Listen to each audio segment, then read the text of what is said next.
Yes, my mic is on. Hello, hello. It's me, Adan.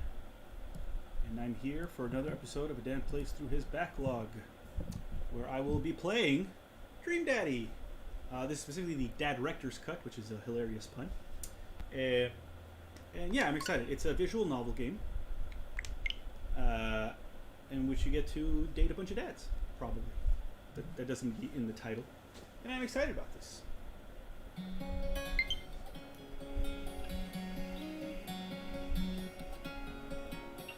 I assume these are the dads one has a chance to date.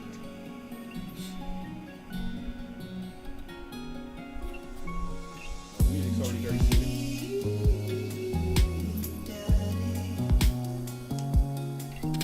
New game.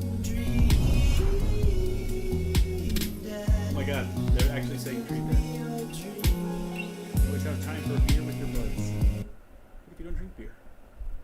Oh, what happened to the music?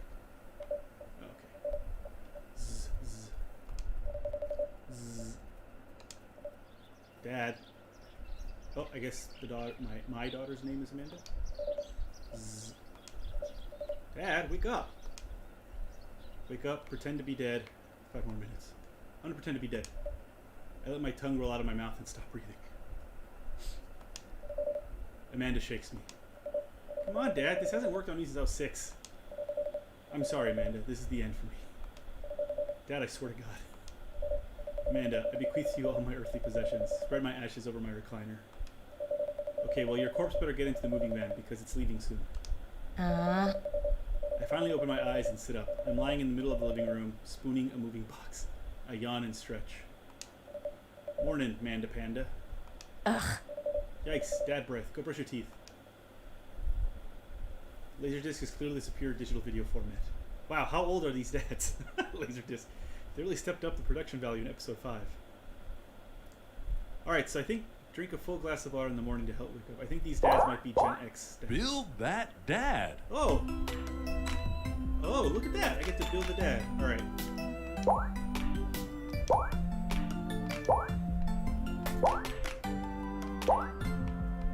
I guess I'll go with the skinny dad? Man, I used to be that skinny. I'm chubbier now, but I'm not this, like, adorably chubby. This seems a bit too buff. I guess I'll go with skinny. Slim pink bod. What's this one called? Slim binder bod. Oh, slim tank bod. Alright. And we'll go a bit darker skin.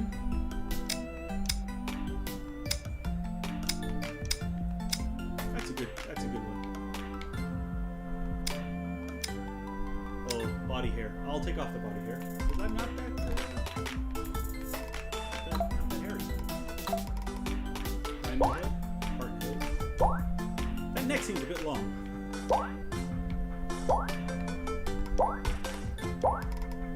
There's no potato head. Oh, it's double. Oval head, I guess. Oval head is the closest to potato head. Hair. Nope. I just want to see the names of these. Buzz hair. Buzz with design hair. Fun hair. Caesar hair. Cornrows hair. Crop hair. Guile hair. Oh, sorry, felt top hair. Hey Joe. Balding hair. Curls hair. Box hair. Natural hair. Peaky hair. Puff hair. Ponytail. Pompadour. Quiff. Shoulder length. Side part. That's the best one so far. Soupy. Goku hair. Slick hair. Alright, I guess we'll go with side part. It's not the best, but they don't have the one that I really want, which is Buzz on the sides. Alright, we'll make this hair brown. Dark brown. Dark brown. Alright. Eyes. Big shoujo eyes. Downturned eyes. Droopy eyes. Eggy eyes. Narrow. Monolid. Hooded. salty, shiny, slick, snake, wide. Oh, the wide looks pretty good actually. I'm gonna go with wide. Tintin eyes, space warrior. So maybe I'll go with the wide eyes. And those eyes will also be brown.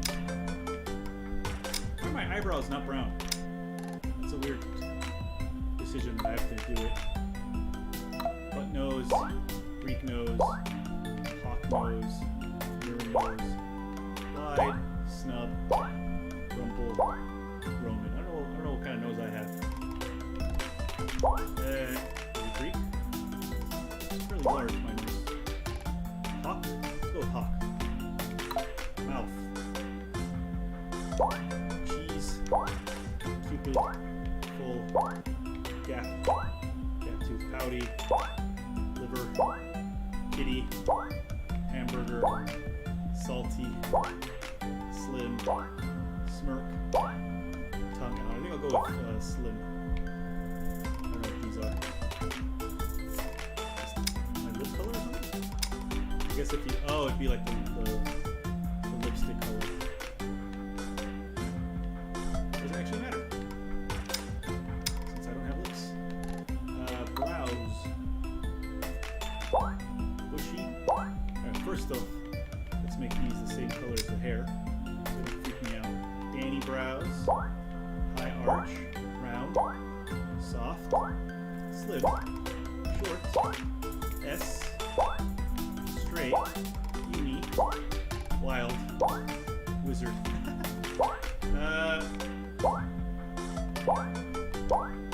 Let's go with this one. Mostly because it has a little slit. I like this. Facial hair. No facial hair. Oops. Glasses, yes. Glasses, please. Circular. Horn ring. Pilot. Visor. Vintage. Vernon. Mine kind of look like the Vernon glasses. Yeah, go with the Vernon. The black. There we go. Piercings. Probably no piercings, but let's just give it a look. Bridge. Eyebrow. Monroe. Stud. Oh, on the ears. Snake bite. Nose stud. Multiple. Yeah, we'll go with no piercings. Clothing. Plain white tee. Aaron clothes. Danny. I don't know what Maple Bay. Flower. Egg nips. Badass. I don't know how to pronounce that. Saga Honest number 1. Ooh, plain suit. That looks pretty nice. Kitten suit. Tommy Banana suit. Party suit. Ooh, navy suit. We're gonna go with a navy suit. Alright, looking good, Daddy. Name that, Dad. Oh, I have to name him now. I guess I'll just use my name.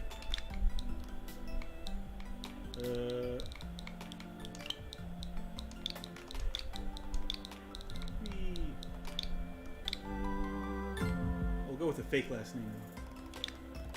What fake last name can we use? Something still Reprimix, but not mine. Oh, I know. There we go.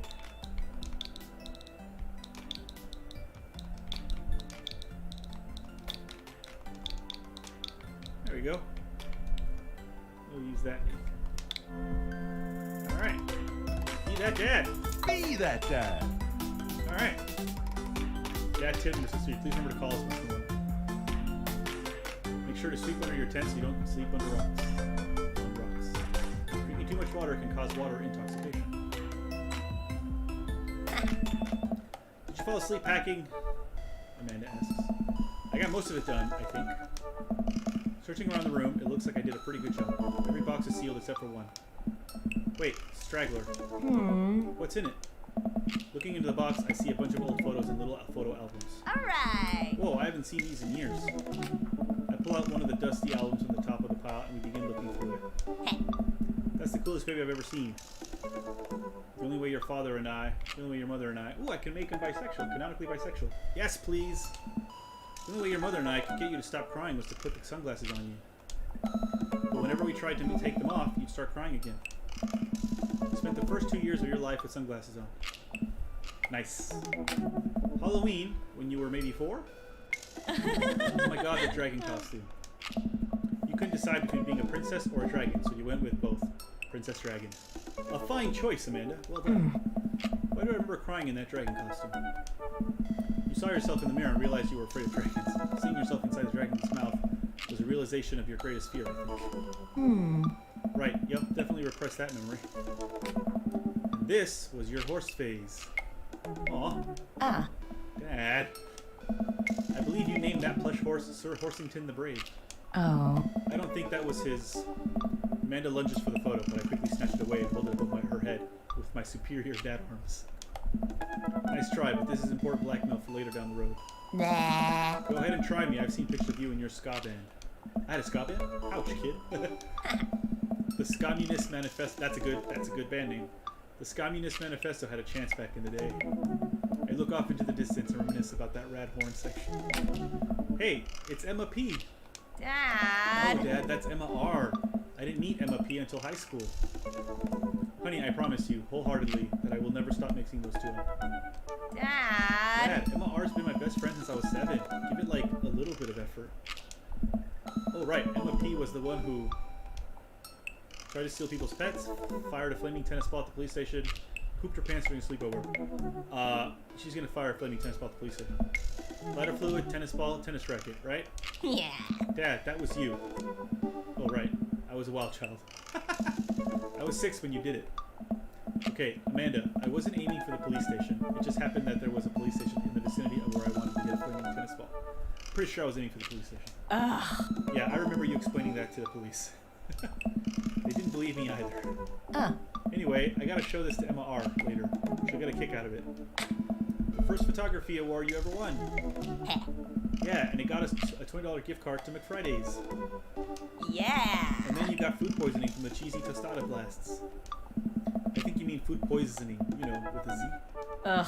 Dad. Wow, the dad jokes are real good so far. Still can't drive past McFriday's without gagging. Still proud of you, though. Amanda reaches deep down into the box and pulls out one last photo. Neither of us say a word. We stare at the photo for a long moment. Oh, I think my wife died.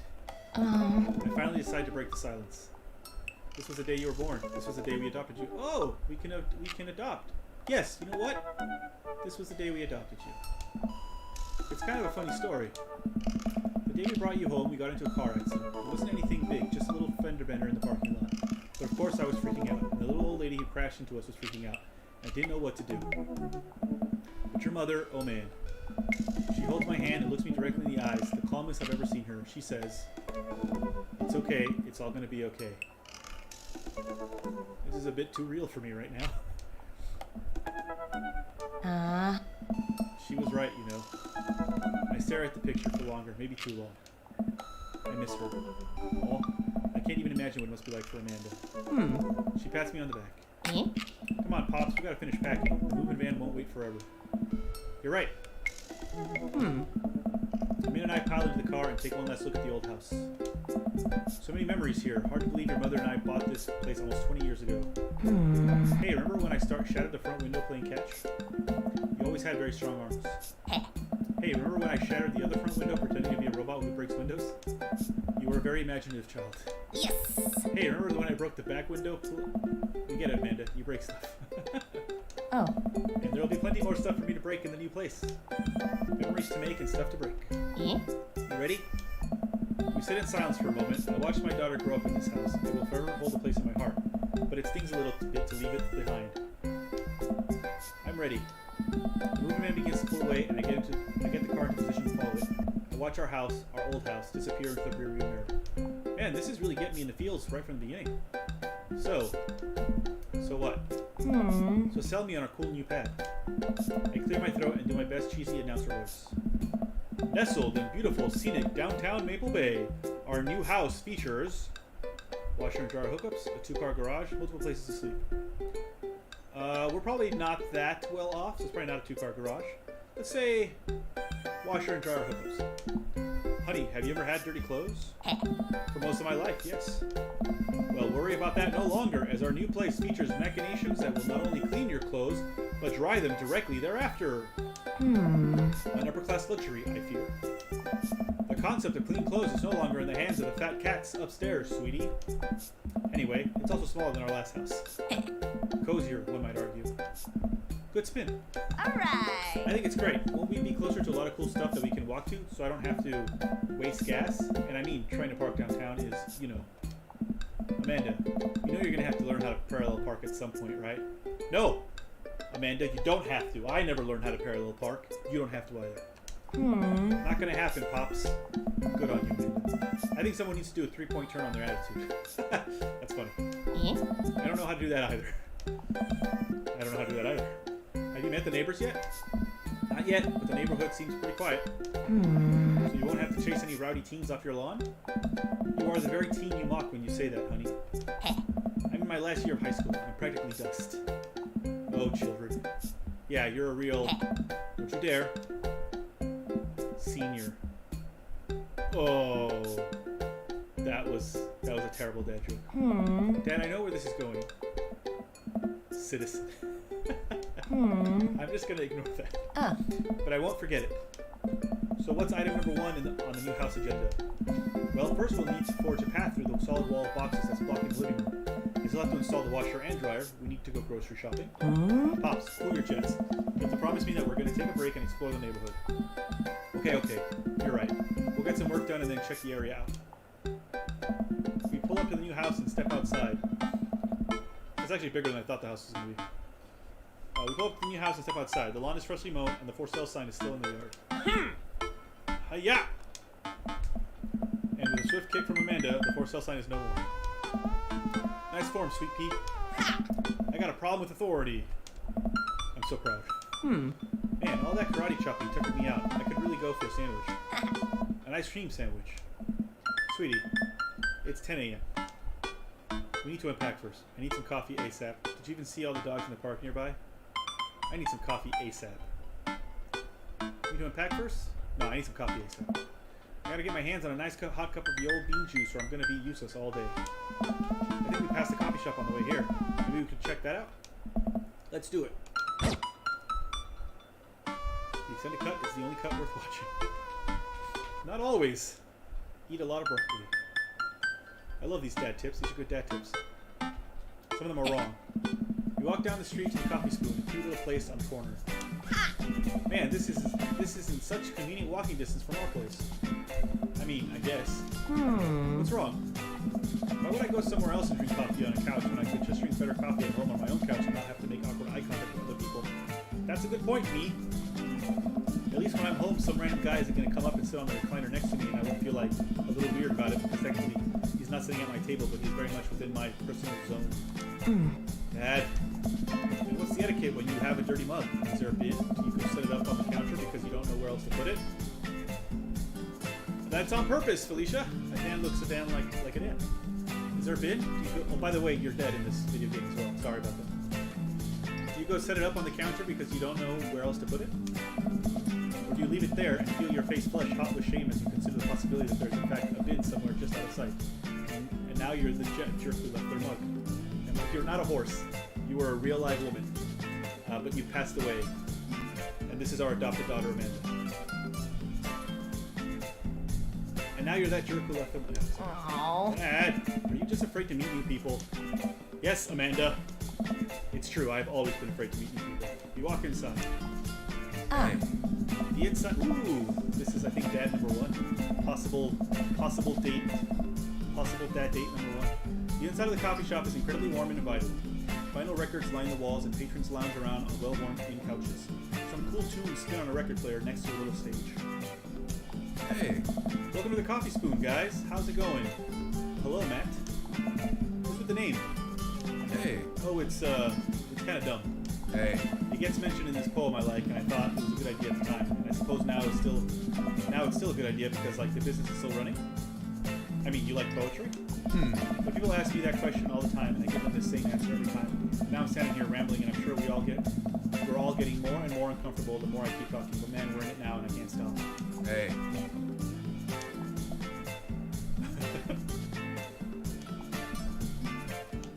So, what'll it be? Huh. I scan the chalkboard menu and am immediately overwhelmed. I'll have a Godspeed You black coffee, iced Tegan and Sarah. That's funny. Chai Antwoord. I'm gonna have an iced Tegan and Sarah because that is the best name. Oh, good choice. Ooh, hearts. Hearts came up. I don't get it. Oh, it's a pun. Tegan and Sarah are this really awesome Canadian indie band formed in 1995. They are really awesome. Unfortunately, I only found out about them like in 2010. They were nominated for a Grammy in 2013 and are known for being masters of not only pop hits but meaningful lyricism. I agree, Matt. Hey. I'm doing the thing again. Hey. But coming right up. And for you, I'll have a macchiato DeMarco, please. Hey. Coming right up. Do you want that in small, medium, or biggie smalls? Yes, Matt. I mean, I haven't met anybody else, but you are already my favorite. Medium? Wait, is biggie smalls big or small? I should change that, shouldn't I? No! I guess you can change it to Notorious B.I.G. That would still work. Matt sets to making our drinks, and Amanda and I take a seat on one of the couches. What's his deal? Yeah. Let the man make his puns. They're cooler bands than you listen to anyway. Oh, I listen to cool bands. Hey. Hey! Ska was cool once. Yeah, man! I didn't wear my No Doubt t-shirt, but No Doubt started out as ska, and then very much went away from ska. Also, Mighty Mighty Boss Tones. Really cool. Ish. The couch is actually pretty comfy. Maybe not comfier than our couch, but it's alright. Good lumbar support. You sink right into it. Okay, it's comfier than our couch. Amanda nudges me. Huh. This place is right next to our house, and that guy seems not only cool, but also just as uncomfortable with talking to other people as you are. I did pick up on that, Amanda. You should totally become friends with him. I don't know. We got Come on, what do we say about meeting new people? I can't meet new people if I always stay inside and also don't go outside and also don't talk to people? I mean, that's true. See? We're making progress. Wow, I feel really seen by this avatar. Like, he doesn't just look like me. He's a lot like me. Matt sets our drinks down at our table, and I have a sip. The iced Teagle and Vera is delicious. Tegan and Sarah! Hi, we're new in the neighborhood. I'm Amanda, and this is my dad, Adan. Oh. Oh, right on. Pleased to meet you both. You ought to come by when my daughter's hanging around the shop. You two might get along. Yeah, I'm sure we'll maybe come in from time to time. Amanda kicks my leg from under the table. I'm sure we'll be in here a lot. Hey! You know what? Let me get your guys' opinion on something. Matt goes into the back and comes out with a fresh plate of something that smells amazing. Hey. I'm working on our new banana bread recipe, and I need help coming up with a name for it.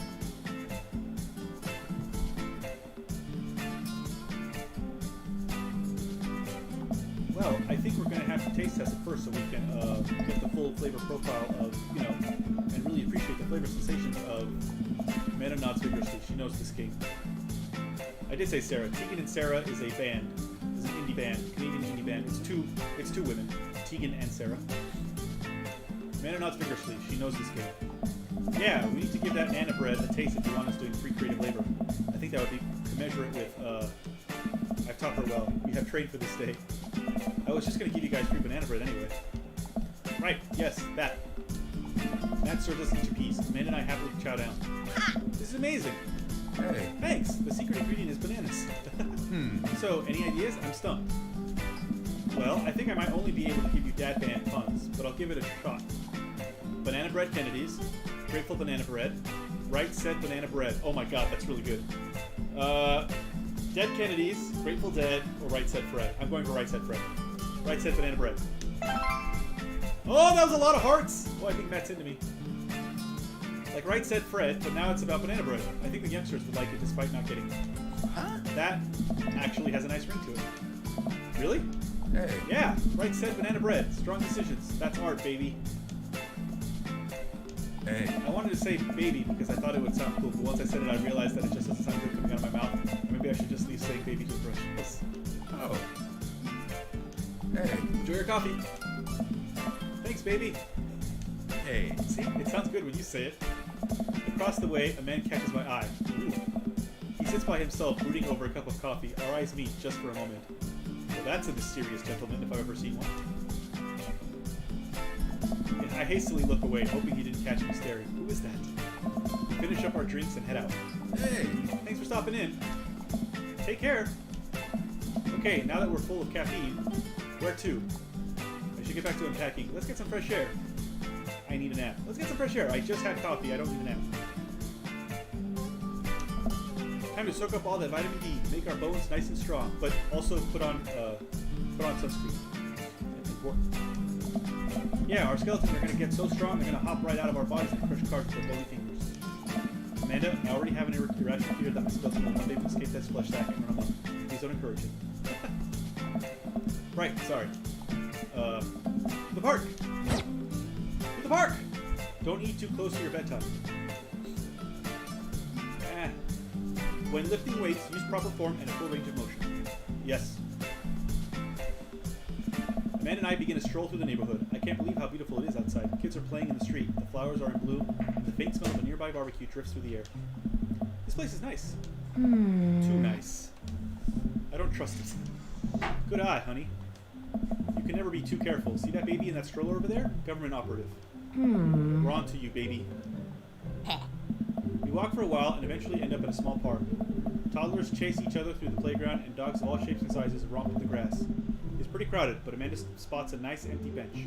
We start to make our way over to it when... Heads up! Whoa! Ow! A frisbee suddenly hits me in the face. Ow, in the face! Woof! Ah. A corgi with a neat plaid handkerchief tied around its neck bounds up to me, wagging its tail. Alright, that's a pretty adorable corgi. Did you throw this thing at my head? Hello? I like your necktie. Rough! He runs around in a circle and nudges my leg with his nose. Oh god, this is the cutest dog. Can I help you? Impart upon me your wisdom, tiny dog. Pet the dog. I'm gonna pet the dog. Okay, so in real life, I'm afraid of dogs. But in video games, I love petting dogs. So I'm gonna pet the dog. But where do I pet the dog? What do you mean, where do I pet the dog? Give him those head rubs. We need some chin scratches in here. Dare we try the butt pats? We will do... we just met this dog. Let's just start with the head rubs and see where it leads us. He seems to love a good head rub. All smiles here. You definitely could have caught that. A guy in a Hawaiian shirt jogs over to us and takes a frisbee from me. That's a Hawaiian shirt? I guess technically it's a Hawaiian shirt. I love your beard, sir. Hey. You know, frisbees are traditionally caught with your hands, not your face. Well, you're traditionally not supposed to aim for people's heads.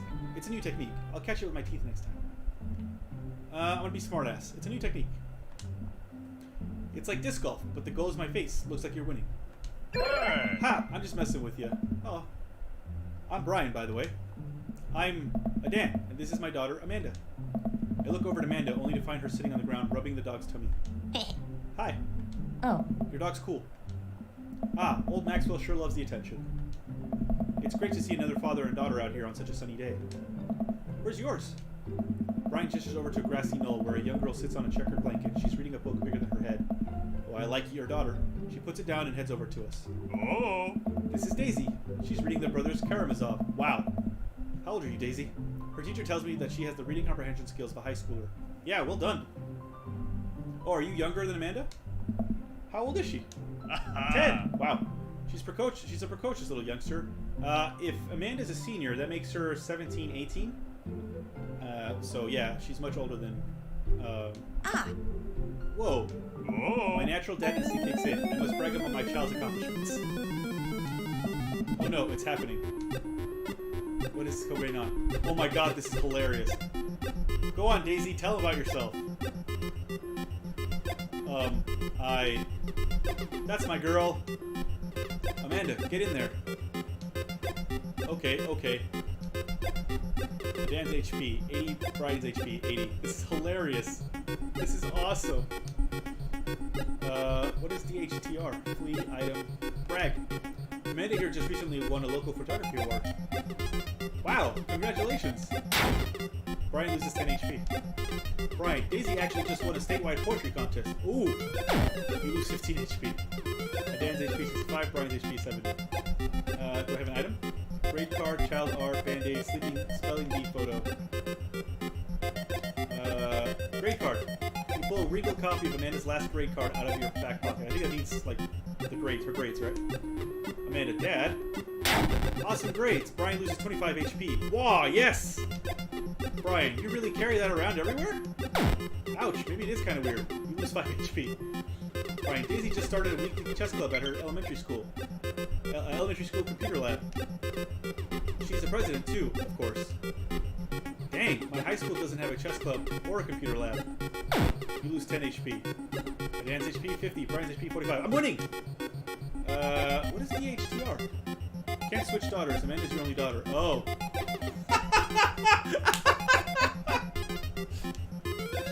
Okay. What else do I have? I can't go back, is it? Alright, I guess we're going with child art. You unfurl your wallet to reveal a tiny copy of a drawing of a cornucopia Amanda did in the first grade. Cute! It isn't very impressive, but Amanda generally appreciates you holding on to it. Brian loses 10 HP. You regain 20 HP. Ooh, nice. Daisy sold enough candy bars this year to get at the top prize, a canoe. We're taking it out next weekend. How is that even possible? Amanda could barely get one of those sticky hand things. It's extra powerful. You lose 20 HP. Oh, I just got those 20 HP. Alright, I'm still winning. What else do I have? Spelling bee photo. Fumbling through your phone's browser, you managed to pull up a photo of Amanda winning her 10th grade spelling bee. Brian, wow, congratulations, Amanda. Daisy is getting prepped for her annual spelling bee right now. Hopefully this will be her 3rd win in a row. Christ, 3 wins. Yikes, you lose 5 HP. Brian, did I mention Daisy said her first word at 10 months? Daddy. Amanda's was potty. It's still cute, but maybe this isn't the time to bring it up. You lose 10 HP. Oh no! Oh, he's oh, I'm level now. Okay, time to brag, Last week, unprompted, Amanda helped an old woman with her grocery bags. It's extra powerful. Brian loses 20 HP. Yes! Brian, Daisy here has all of her adult teeth. Never had a cavity either. Amanda self-consciously pushes her lips together to hide her teeth. It's extra powerful. You lose 20 HP. Oh no! I don't have... No, brag. Amanda's in all honors classes this semester. Brian loses 10 HP. Brian, oh, really? I'm actually talking to Daisy's teachers about having her skip a grade. Ah, fuck off. Even Amanda kind of bristles at that one. You lose 20 HP. Oh, I lost! Dang, he's really got us beat. Brian, boy, it's been such a treat getting to meet you two. Arg, did he have to add insult to injury by being such a gracious winner? That was friggin' amazing. I love that. That was so good. So I take it you guys are new to the neighborhood. We just moved in. Do you live around here? Yeah, we live in that cul-de-sac down next to the coffee shop. What a coincidence. That's where we live too. Small world. Yeah, Daisy and I are in that little ranch-style house on the corner. Is there a corner in a cul-de-sac? I know that house. It's just like ours, but slightly bigger and better landscape. Does this guy have to outdo me at everything? What a lovely place. Hey. Well, I don't want to take up any more of your time. Really nice meeting you guys. You'll have to stop by at some point. Yeah, definitely. Bye. Brian and Daisy walk further into the park with Maxwell happily trotting along in tow. Do you get the feeling that he was trying to one-up us? Trying and succeeding. I can't believe that kid's only 10. What was I even doing at her age? I believe you had a bit of a thing for horses. Shame that didn't pan out. Could have majored in comparative horse studies. It's not too late to minor in horse creative writing. Too close to the truth, Dad. Let us never again speak of the fantastic adventures of Sir Horsington the Brave, an epic in 7 parts by Amanda Delgadillo. Oh, she has my name. We laugh off the horse epic and walk around the park a bit more, enjoying the day. Go unpack, go take a nap. Alright, let's go unpack. We should head home. I'm gonna need 4 hours minimum to figure out how to build my new bed, and I'd like to not have to sleep on the floor tonight. You're young, you have your health, now is the time to take risks. You don't have to do anything nice to say, don't say anything at all. That's a good tip. Unless, of course, the only thing to say is a mean thing because you're trying to enact social change. I get to work unpacking the various boxes around the living room. A couple hours pass and I get some good work done. The washer-dryer unit is both washing and drying, and we can actually walk through the living room without tripping over boxes. Alright, so I have a lot of update data. I went through and checked every game, that's why that keeps happening up there, and I apologize. Yeah, without tripping over boxes, yes. First visitor already. I walk over to the door and open it. Hello? A handsome, clean-cut man stands at my door. You're a bit too preppy for me. Brandishing a plate of cookies, but I do like cookies. Hello? Oh, where are my manners? My name is Joseph. I'm your next door neighbor. Oh, yes, hi. I'm Adan. That's what my name is. I saw the moving van and thought I'd bring over some cookies. My daughter Christy wanted me to let you know she baked them herself. Joseph leans in and whispers. Oh. But between you and me, she just sprinkled in the chocolate chips. We both share a laugh. Kids, right? Alright. Wow, cookies, huh? So nice to meet you. Joseph hands her the plate of cookies with a smile. Huh. Well, thanks for the cookies. Lords of Amanda disappears with the cookies. Amanda, come back. And she's gone. That's my daughter. Her name is Amanda. She's a charmer. Daughters are tough. Sons are also tough. Children in general are just tough. I hear that. I mean, there has to be something wrong with you to try to raise more than 2. Oh. I have 4 kids. Oops. What have you done? The internal voice is really good. Oh. I meant... Oh. Don't worry. You didn't mean to be rude. Oh no. This is the first neighbor I've met and my social life is already in a tailspin. I wonder if it's too late to move again. Yeah. Okay. Aye. Is the missus around? No, not anymore. She died. She did die. Oh. Oh. I'm sorry for your loss. No, it's alright. Wow, this is uncomfortable. We stand there quietly for a moment, acutely aware of how awkward we both made things. I'm sorry, can you close the door real quick? I look at Joseph quizzically, but comply. After a second, I hear a knock on the door. Opening it, I see Joseph standing there with a huge smile. Hey, I'm your new neighbor, Joseph. I promised to not talk about your dead spouse this time. I'm throwing a barbecue for the cul-de-sac, and I'd love for you to come by and meet the rest of the neighbors in our community. What do you say, pal? That sounds great. My daughter Amanda and I would love to stop by. Also, 4 kids is a perfectly normal amount of children to have. We shake hands to seal the deal. Hey. Well, neighbor, I'll see you at 3 p.m. sharp on Saturday. 3 p.m. sharp. Who has a sharp for a barbecue? Sure thing, neighbor. Joseph starts walking away, but stops to think for a second and turns around. Oh. Hey, in all seriousness, raising a kid on your own can't be easy. If you ever need to talk about stuff, I'm the youth minister at a church down the street. Ooh. Okay. I mean, that's nice of you. But church. Oh, I don't know. I wouldn't really consider myself a youth. You look pretty young to me, but suit yourself. And with that, Joseph's gone. He seemed nice.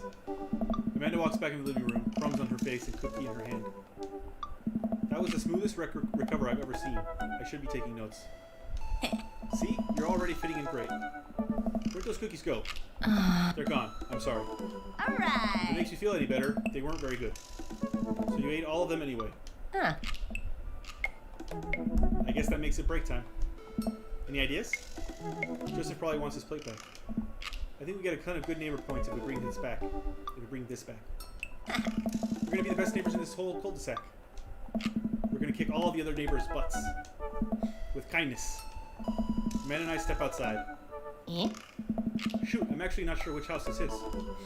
I'd hazard a guess that it's the big one with all the well-groomed blonde children sitting in the yard. Good eye, kid. And remember, we need to make a positive first impression here. Keep it light. We walk up to the kids and wave. Hey guys, is your dad around? Well, they look very children of the Cornish. They all just stare at us blankly. We just wanted to return this nice plate and thank you for the cookies. Geez, these definitely are Joseph's kids. They all look exactly like him. Christy. They were really good. Christian. I mean, I heard they were good. I didn't get to eat any. Chris. They're all... Really? Okay. I mean, this guy is a youth minister. I chuckle nervously. Well, okay. We're just going to set this plate down on the ground real gentle and then back away slowly. Right, Dad? Right. That's what we're going to do. The kids' eyes bore into us as we scurry away. I can feel the gaze on my back even as we approach our house. Oh. Well, demon children. I need something to get my mind off those carbon copy kids. I need to rest my eyes. You've been awake for, what, 3 hours? And that's 3 hours too many. Time for a nap. Use your hips when throwing. As we're walking home, I hear heavy footsteps come up behind us. Dan, bro! Nice. I turn around and greeted by a familiar face jogging up to us. Oh, you have the cutest little baby! Also, you're very cute. You have my hair. That's the haircut I wanted. Jogging up to us. Craig? It's my friend Craig. Joseph's wife is named Mary? That is hilarious. Bro. Holy. Whoa, I haven't seen Craig in forever. It's been too long, dude. I mean, we're obviously in California. Yeah, wow, you look great. Bro. Haha, yeah, I cleaned up my act. Cleaned up his act? Are you kidding me? He's ripped. Amanda, this is my friend Craig. We went to college together. We were roommates for a while, too. Amanda, dude, you probably don't remember me, but you're so big now. Ah. Hello, and hello, cute baby. Aw, thank you. The last time I saw you, I think you were about her size. This is River. Say hi, River. He picks up her tiny wrist and waves it around. River gurgles happily. Aw. Are you babysitting? Ah, dude, River's my kid. Man, it has been a long time. It feels like one minute we're rolling up to exams with bad hangovers and the next we're both fathers. Where you been, man? Hey, Eugene. I was working out in California and just relocated the business back to Maple Bay. Aha, I knew it. California. No kidding. Amanda and I just moved to this side of town. How's Smashley doing? Oh, man. I mean, Ashley. Ashley is her name. Oh. She actually still goes by Smashley, and we got divorced last year. Aw. Oh, dude, I'm so sorry. It's old news. We take turns taking care of River and the twins. It's all copacetic. Twins? You have 3 kids? Ain't life something, bro? Right? Kegstand Craig is the father of 3. Yeah, the character is Adan. Kegstand Craig. He's also afraid of meeting new people and doesn't like leaving his house, so he's very much like me. I did customize it. Yes, you got to choose the look of your avatar.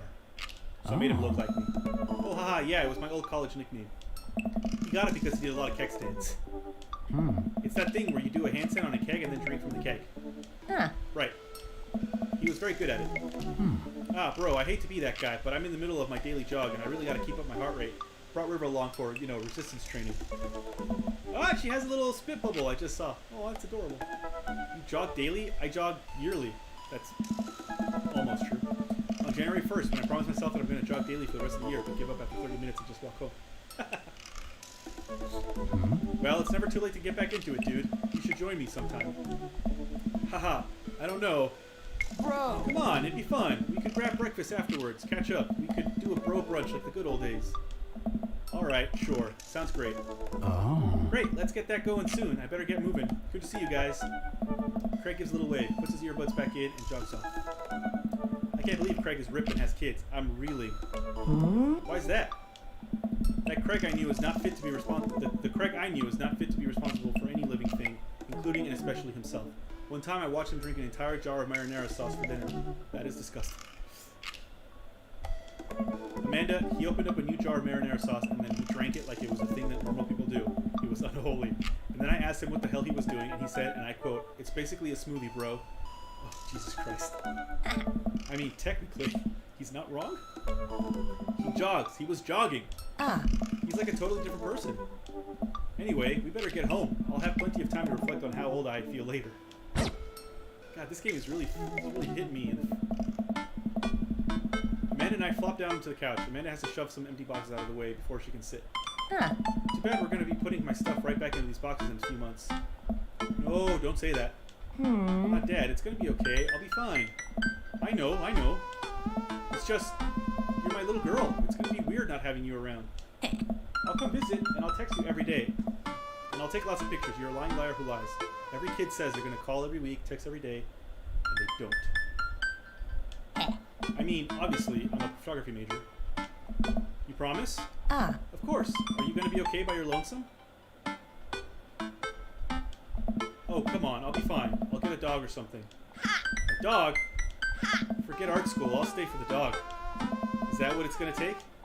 Medium-sized dog, handkerchief around the neck. I get to name it. That's what it'll cost for me to give up on my dreams. I'm a woman of simple wants and needs. Well, a dog is a lot cheaper than college. Amanda laughs. Huh. Suddenly, a pile of envelopes slides through the mail slot. Speaking of college, Amanda darts over to the envelopes and shuffles through them. She pulls one out and throws the rest back on the floor. Yes. This is from McGowan College of Art and Design. Open it! Huh? But I'm scared.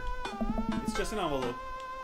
Yeah, it's just like my entire future. Not a big deal. She takes a deep breath and rips the letter open with her teeth. You have a letter opener, but okay. Huh? I hold my breath while Amanda's eyes dart back and forth, scanning the letter. What does it say? The admissions committee has reviewed your application. Blah, blah, blah. Her face drops. Oh. Regret to inform you that we are unable to offer you admission to McGowan College of Art and Design. Oh, I'm so sorry, Amanda. Amanda throws the letter on the coffee table. Oh, sweetie.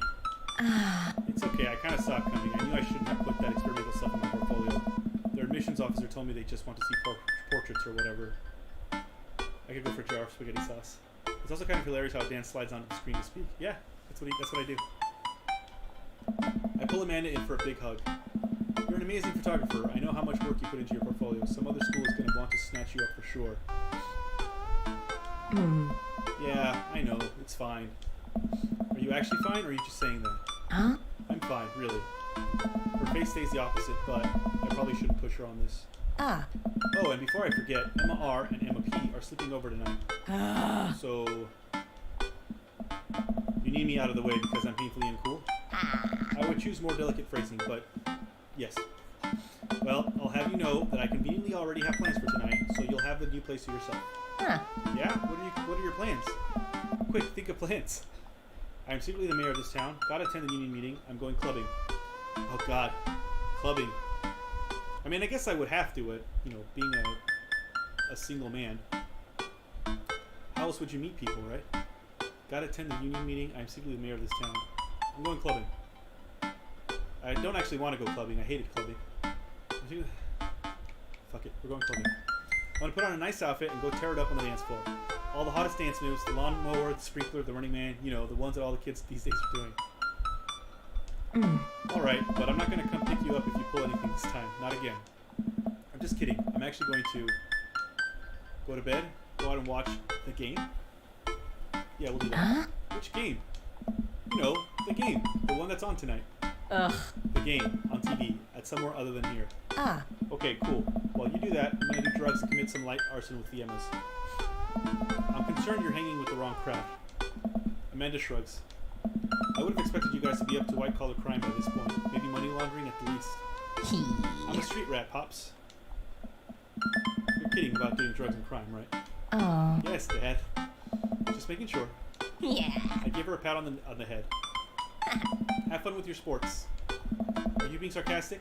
No, making fun of sports is played out. Eh? Alright then.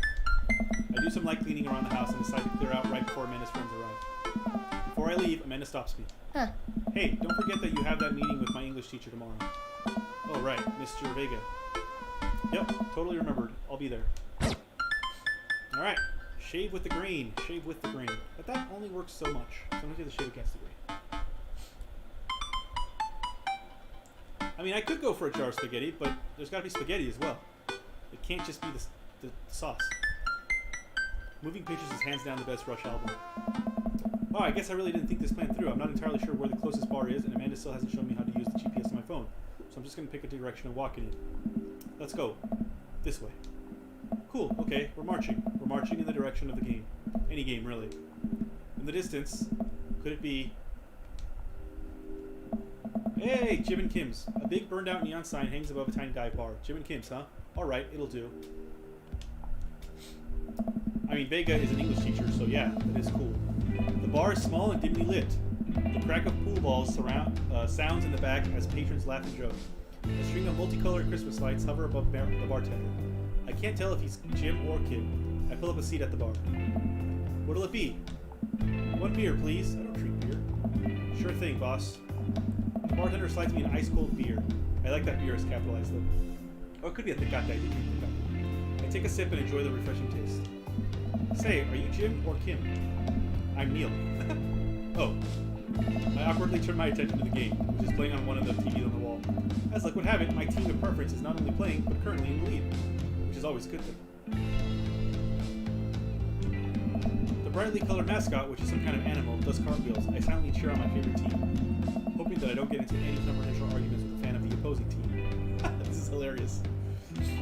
Several people in this bar are wearing the distinctive colors of the team I dislike, although I believe from their demeanor that, like me, the passion for their team is all in good fun. Oh. A middle-aged woman holding a nearly empty wine glass sidles up to the bar and sits uncomfortably close to me. Hey, sailor. Oh, hello. Good to Ah. see fresh meat in here. I'm Mary. Come here often? Is this Joseph's wife? Oh, I see the cross. This must be Joseph's wife. Oh, no, I actually just moved to this part of town today. I'm Adan, by the way. Are you watching the game? Yeah, my preferred team is in the lead. If they keep this up, they'll win the game with ease. Oh, I love that team. And also, I love that game. I love someone who knows their way around balls.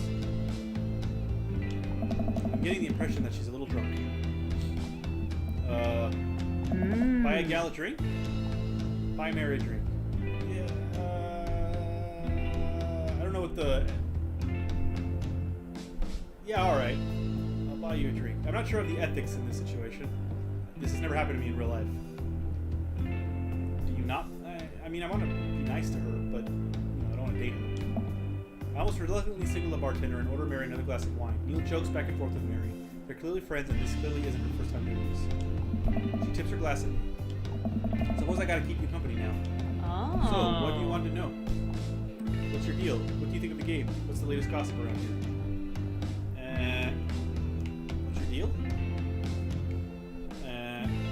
What do you think of the game?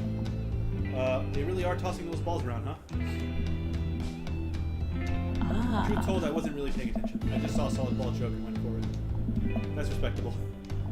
So what else can you tell me about this part of town? It's quiet, that's for sure. If you want an idyllic little life with white picket fences, this is the place to do it. But every town has its secrets, you know. She takes a sip of her drink. That was a little too ominous for my taste. She leans closer. Hey. Would you like to learn some of my secrets? Oh boy. Maybe some other time? Give it a Suit rest. yourself, sailor. Mary saunters off, setting her sights on the newest bar patron to enter. That was odd. I happily watched the game over another beer. The game has gotten close in terms of points. A little too close than what I'm comfortable with. After a particularly skilled player scores a number of points for the other team, putting them in the lead, I hear an affirmative report from another man at the bar. Go team. It's the brooding man from the coffee spoon. He sits alone, sipping whiskey and watching the game as well. Oh, hello, brooding man. You are very handsome. Enjoying the game? I am now that we're winning. Oh, we must be rooting for different teams. In my opinion, my team is far superior. I have to disagree with that. Based upon our win-loss record, I'd say that my team is superior. That's where you're wrong, since as it stands right now, my team is beating yours. The conversation ends there, and we both go back to silently rooting for our respective teams. The game is close, with both sides playing their hardest to win. But in the end, my team prevails. Quiet cheers ripple throughout the bar. I raise a respectful glass at the man drinking whiskey. He raises his in response. An unspoken truce is formed between us based on mutual love for the game. He motions to the bartender, who pours 2 glasses of whiskey. The man slides one over to me. Oh no, whiskey. I'm not very good with whiskey. The name's Robert. Hello, Robert. Thanks, I'm Adan. Oh. You must be new here. Mary already hit on you Oh, Mary already hit on you? Yeah. Robert chuckles. Oh. She's a peach. Well, you picked the best bar in town. As slimy as it is, you'll never find a better spot than Jim and Kim's. Is there actually a Jim or Kim that runs this place? Oh. No, that'd be Neil. Neil waves from across the bar. Hey. Good guy, Neil. Not enough Neils in this world. Okay. You a whiskey fella or a beer fella? Beer, but I'll drink most things. That's true. You like shots? Ooh, shots fired. I don't like them. I like shots okay. I don't love them. Huh. Thank you. Robert nods to Neil, who serves up 2 shots of whiskey. He hands one to me. Here's to your health. You take the shots. The whiskey bird's going down, but I try my hardest to look tough. Wait, I think this is what making friends is. Okay, Dan, this guy's out of my friend league. But I think if I play my cards right, we'll be pals in no time. Compliment his cool leather jacket. Compliment his rugged good looks. Compliment his hand tattoo. Probably his good looks a bit far. Let's go with the cool leather jacket. I like your jacket. Thanks. Been in my family a long time. Passed down from firstborn to firstborn. Cursed, some would say. Man, this guy's mysterious and cool. Oh. Way cooler than I am, at least. That is 100% true. Robert signals to the bartender for another round. What are you doing here tonight? My daughter kicked me out of the house, learning from my problems, trying to make friends. My daughter kicked me out of the house, I'll be truthful. Not like forever, she was having a sleepover with her friends. Family type, huh? Single dad. He gets up. Be right back, gotta powder my nose. Never seen Robert this talkative, he must like you. Oh yay. I guess so. I gotta admit that Robert has a gruff charm to him. If a guy like that thinks I'm cool, then I really must be. Don't say yes to activities that will result in awkward interactions at the end from the first dad who asks. Okay. Robert comes back from the bathroom and grabs his leather jacket. I'm gonna go home. You heading my way? Robert and I leave the bar and find ourselves walking in the same direction. I live in this cul-de-sac down the way. Does everybody live there? Me too. We just finished unpacking today. Hey. Great place to be. Good neighbors. Well, some of them. Who's that? We get to Robert's house, which is just a few houses away from mine. We stop and he turns to me. I don't kiss and tell, Adan. Huh. So are we doing this or what? Whoa, that's a bit forward, Robert. What? Hey. You know, do you want to come inside or not? A wave of realization rushes over me. I blush. Lay it on smooth. Smile and nod. No thank you. It's a bit soon. Is this what you meant, Joe? Don't say yes to this? I mean, I don't think I would have said yes to this anyway. It's a bit too soon. I hope he doesn't hate me, though. No, thank you. I'd better call it a night. Catch you around? Sure. Oh, no. I'm sorry, Robert, but I'm not that kind of a guy. I need to get to know you first. I head home, head buzzing with whiskey. What did you mean by, are we going to do this or not? I plop down on the couch and I'm asleep before I even get the chance to take my shoes off. Try to drive in a way where you never have to... Oh, I didn't finish that. I wake up to a text from an unknown number. Rise and shine, early bird. Still want to work out? This is Craig, by the way. Holy crap, it's 6 a.m.? Who does 6 a.m. anymore? Without realizing it, I drift back to sleep. Whoops, must have winked back out. I check my phone again. Hey bud, still want to get your swole on? I'm ready to tear up the track. Hit me up. God, the last thing I want to do right now is work out, but it is Craig. I do want to catch up. Go to the gym. We're trying to be good. And Craig's pretty cool. I like his haircut. Hey my man, I need a few minutes to wake up, but let's meet in 20? After a few seconds, another text comes in. Sure thing, meet me at the gym. I stretch and my bones creak. I gotta stop falling asleep on the couch. I throw off my blanket, and hey, wait, I don't remember falling asleep with a blanket. Amanda must have tucked me in after I fell asleep. Bless that child. I reluctantly brush my teeth, throw on the only clothes I own that are even kind of gym appropriate, and head out. The neighborhood is quiet and serene this early in the morning. Birds chirp and the grass is still wet with dew. Surprisingly, the gym is pretty crowded. I spot Craig standing out front, stretching. Of course. He spots me and waves enthusiastically. Oh. Hey bro, good morning. Hey, good to see you, man. I'm definitely not as pumped up as he is. Maybe I should have had some coffee before I left. You ready to kick some butt? Gotta stay posy, dude. Positive, I guess. With your help, I am. With your help, I am. I get the feeling this is going to be less of me kicking butt and more the gym kicking my butt. But I can handle it with you here. Oh. Dude, bro. Oh, hearts. That means a lot. Bro! We head into the gym and I'm immediately intimidated. All these people look like they could break me in half. And it seems like Craig is friends with all of them? Oh. He high-fives and finger guns all of the cool jocks in the room. They look like they could and would steal my lunch money just because I'm pushing chicks. Come on, bud. Let's warm up. We head over to the treadmills and start walking. I can do that. I can walk. Okay, I can walk. Walking is good. This is a decent place to be. Walking. So, I know we are on treadmills. Nice. Yes. And those over there are ellipticals. I don't know what an elliptical is. Is that the bike? Very good. What is all this other stuff? Craig laughs. Hey! They might look a little scary, but I guarantee that all of them serve a specific purpose for building muscle mass. I watch as a dude in a muscle tee flexes a muscle I didn't know existed on a machine I think was once used to process grain into flour. Let me drink some water. I've been talking a lot.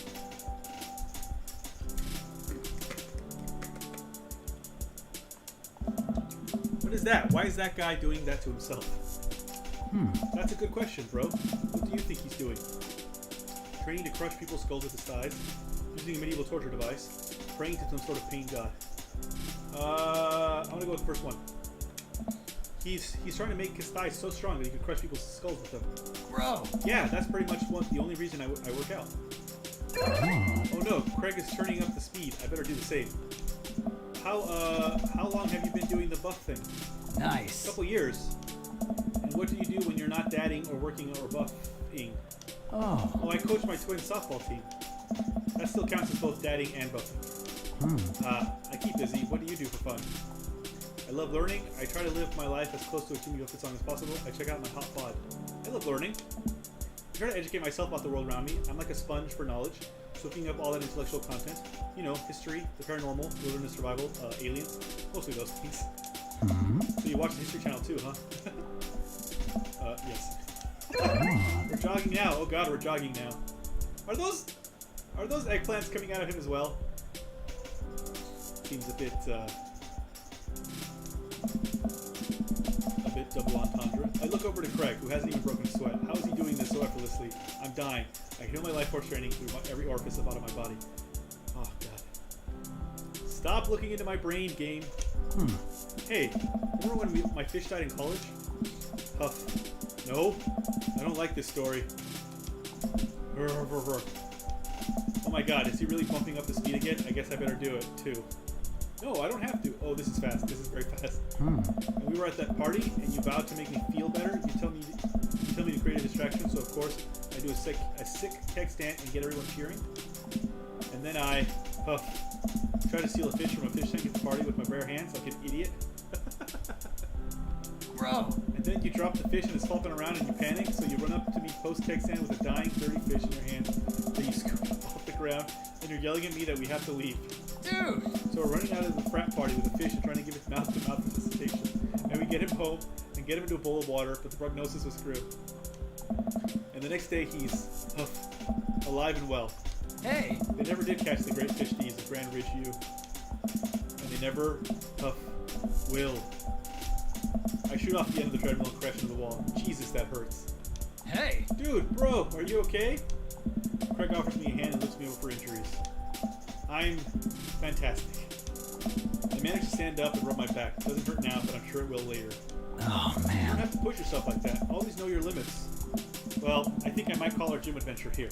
Nice. You sure? Yeah. Alright, well, here, I brought you this. Craig hands me a shaker bottle full of thick green liquid. I stare at it with what must be apparent distaste. It's a protein shake, bro. Oh, thank you? He wants me to drink it. Oh boy, here goes. I take a small sip. It's actually delicious. I don't believe you. Wow, this is really good. Dude. And good for you. It's my special recipe. I'm pretty proud of it. Hey. Let me know if you ever want to work out again. Maybe we can try running around the neighborhood if treadmills aren't your speed. No pun intended, bro. Good one. Well, I'm gonna go put some ice on this. Everything. I'll see you around. Aw, Craig. I leave the gym feeling ashamed. Craig used to order delivery from the pizza place across the street from our dorm, and now he can run circles around me. Literally, man, I really gotta work on this dad bod. Bones Creek, the Protec, has amazing physical endurance. He really does. Yeah, I mean, he certainly has more endurance than I do. That real Adan. I get home and lie down on the couch. It hurts to move. Oh god, I'm so old. Oh no, I must have fallen asleep. What time is it? Shoot, it's 3:55. I'm supposed to be at Amanda's school in 5 minutes. Uh-oh. I frantically put on some cool clothes, apply a generous amount of deodorant, and run out the door. The only acceptable time and place for decaf coffee is never and in the trash. True story. I arrive at Amanda's school and check in at the front desk. They give me a bright orange visitor sticker and send me on my way.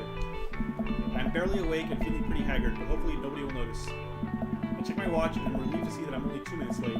Wait, was it room 103 or 108? I spot a youth standing in his locker and push him for help. Excuse me, do you know where Mr. Vega's classroom is? The youth turns around and looks me up and down with heavily lined eyes. Hello, youth.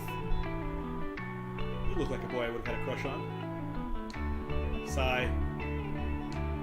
Come on, kid, I'm late for a meeting. Mr. Who? Mr. Vega. I don't know, have you tried the exit? Okay, wise guy, are you gonna help me or not? Sigh. Fine. Up those stairs and to the left, can't miss it. I head up the stairs and walk around, unable to find Mr. Vega's class anywhere. After a couple of minutes of searching, I head back downstairs. That punk youth sent me on a wild goose chase.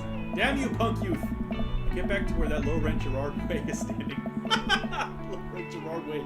That is the best insult. Fully ready to give him a piece of my mind, when suddenly a head pops out of the classroom next to his locker. Lucien, don't you have a third period to get to? Your name is Lucien? Really? Lucien? Hugo. Sigh. Fine, Mr. Vega. Wow. Now I'm officially 10 minutes late. I glare at him as he walks away. We're not cool. Oh. You must be Adan. This period's almost over. Would you mind waiting in the back? Ah. Mr. Vega leads me in and I take a seat at one of the comically small students' desks in the back. I might get stuck in this. Oh. Alright, where were we? Now, who can tell me about the unreliability of the narrator in J.D. Salinger's Catcher in the Rye? Oh, Hugo, you are shooting up. Yes, Colin? Colin stands up and does the thing where he blows into the crook of his elbow to make a fart noise. Oh. The whole class erupts in laughter. Ah, children. Alright, everybody, very funny. Colin, please sit down. Now, Holden Caulfield is an unreliable narrator. Holden Caulfield is an unreliable narrator. Good God. Narrator, in the sense that the bell for the end of the period rings. All the students immediately get up and make a break for the door. You guys, English was the best class. Why are you all rushing away? Huh?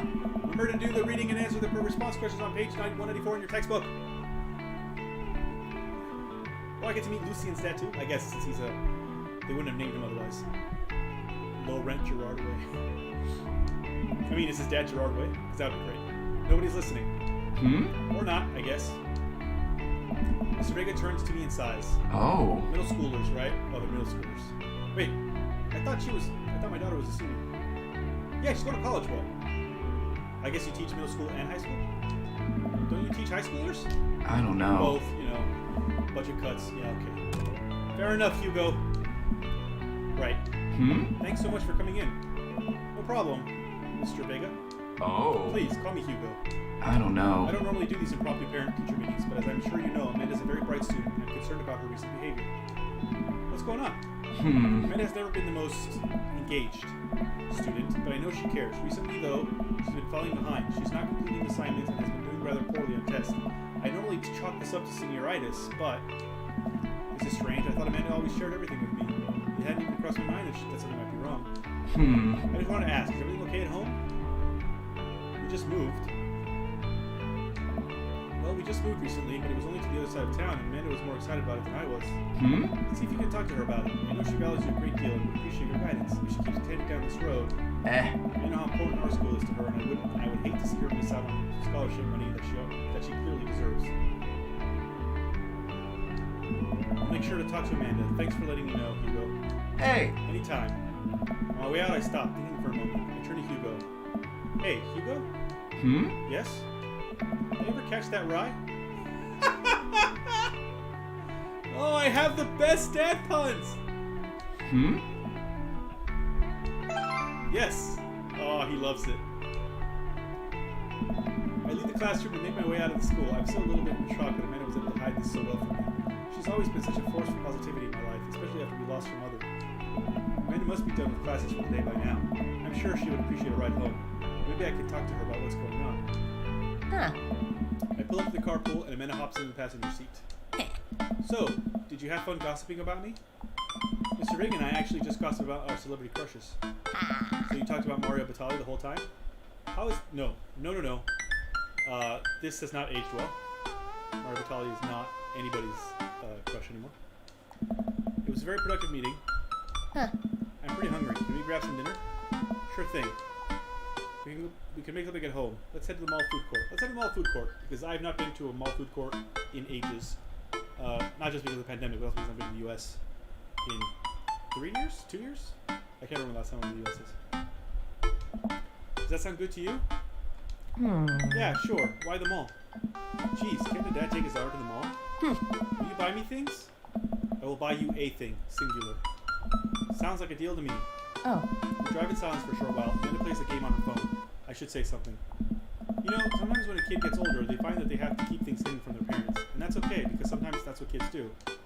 And that's okay, but also sometimes it's good to have the parents' perspective, because, maybe the parents have also dealt with similar situations. Maybe they're a little cooler than you give them credit for. Anyway, what I'm trying to say is that it's good to share. Love you. Have you been reading my tweets? You have a Twitter? What? Never mind. Look, sweetie, Mr. Vega said you haven't been participating in class and that you're not turning things in. Oh, I'm fine, Pops. Senioritis and all that. I thought you liked Mr. Vega's class. Huh. It's fine. He's fine. We pull up to a stoplight and I eye Amanda. She's still texting. I want you to know that you can talk to me about anything. Teenagers. I can tell that whatever it is, she doesn't want me knowing about it. That's frustrating. I heard Emma R is going to the fancy art school in California. That's exciting. Yep. Are you bummed that you guys aren't going to the same school? Yep. Amanda keeps texting. She stifles a laugh. What's so funny? It's I don't think you'd get it. Okay. Excuse me. Okay. Who you texting? Oh. Noah? Who's Noah? My friend? Does he go to your school? Huh. Yep. Do you like Noah? What? What? No. Dad? Ugh. I can't believe you would... Ugh. Dad? I mean, jeez. Why would you... Ugh. Methinks she doth protest too much. Gross. Sorry, just asking. Dad, he's just my friend. Guys and girls can be friends. He's my friend. Okay. Jeez. This is going well. Well, good talk. Love ya, kiddo. She leans forward and turns up the radio. I guess that conversation is over. To them all, then. Drink plenty of water. I had that dad tip already. We arrive at the mall, a big indoor shopping center with a couple of different floors. It's kind of dead, but that doesn't stop a mall security guard from yelling at a group of loitering teens. Let's eat something disgusting for dinner. Alright. Hell yeah! Language, Missy. Huh? Heck yeah? Better.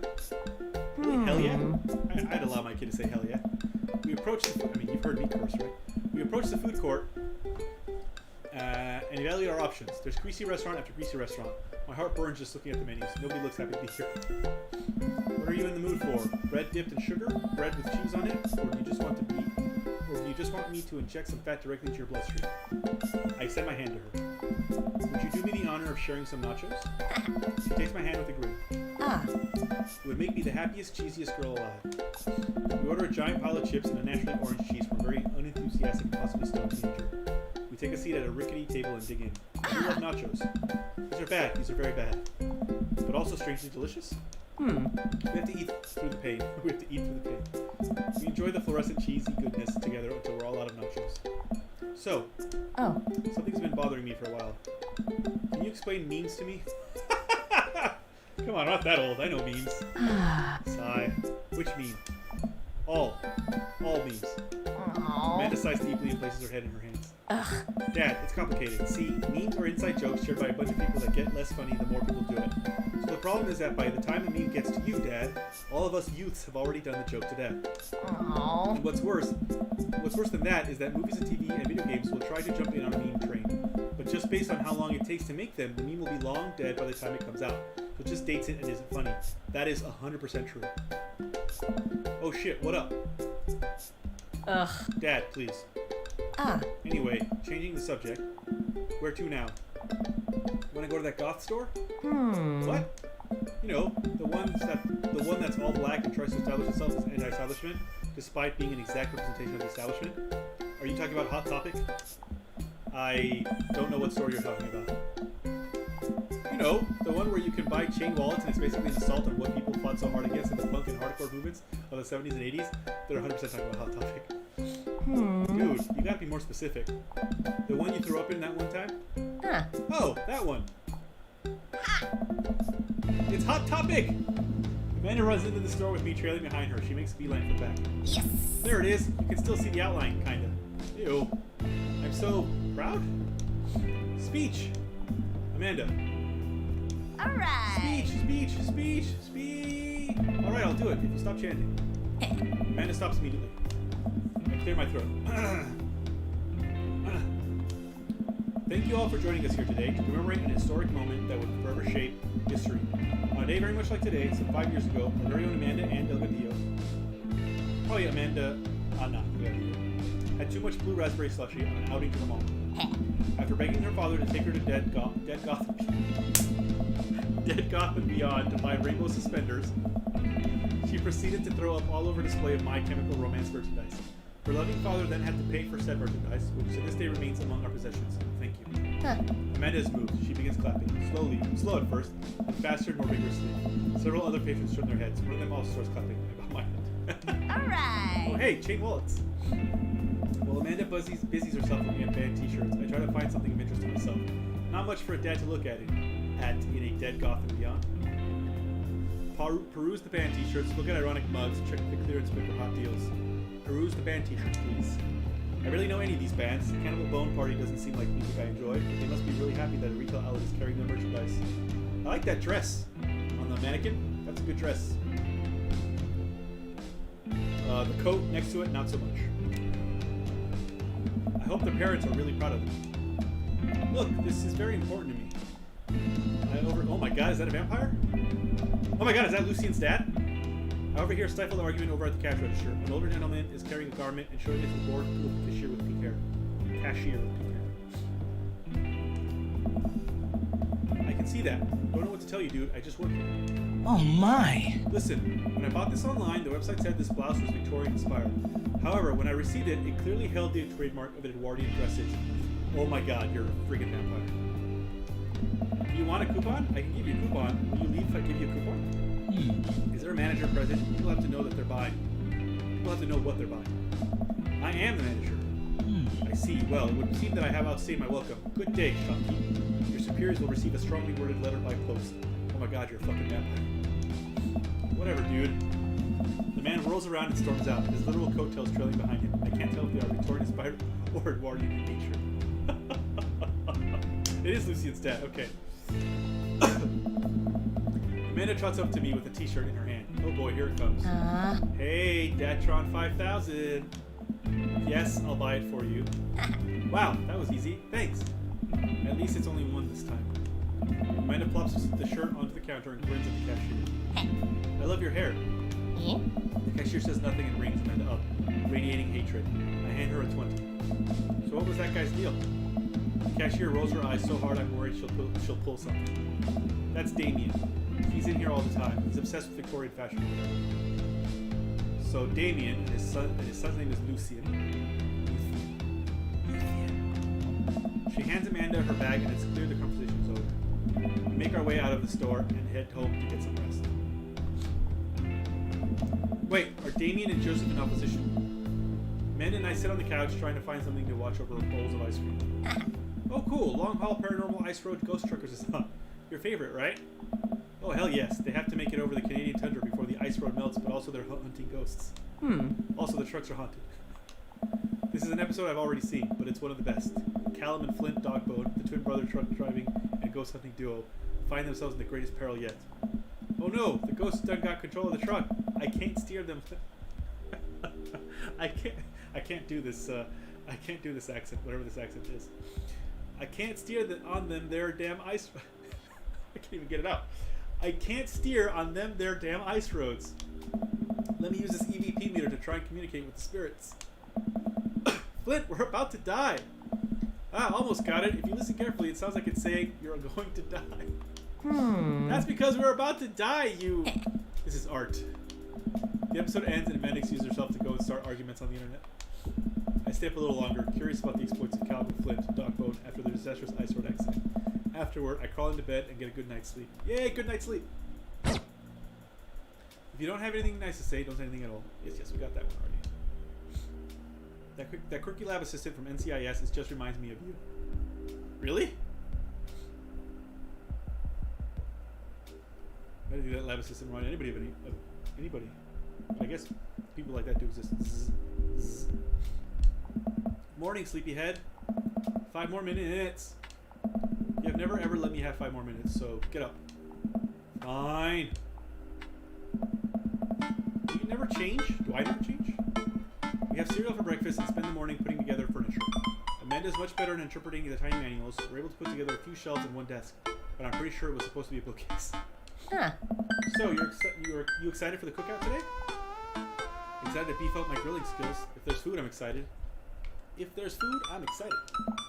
I'm all over those terrible store-bought sugar cookies that everyone brings to parties. Yeah, those are bad. Which means there are more for me. Don't you want to meet some of the people in the neighborhood?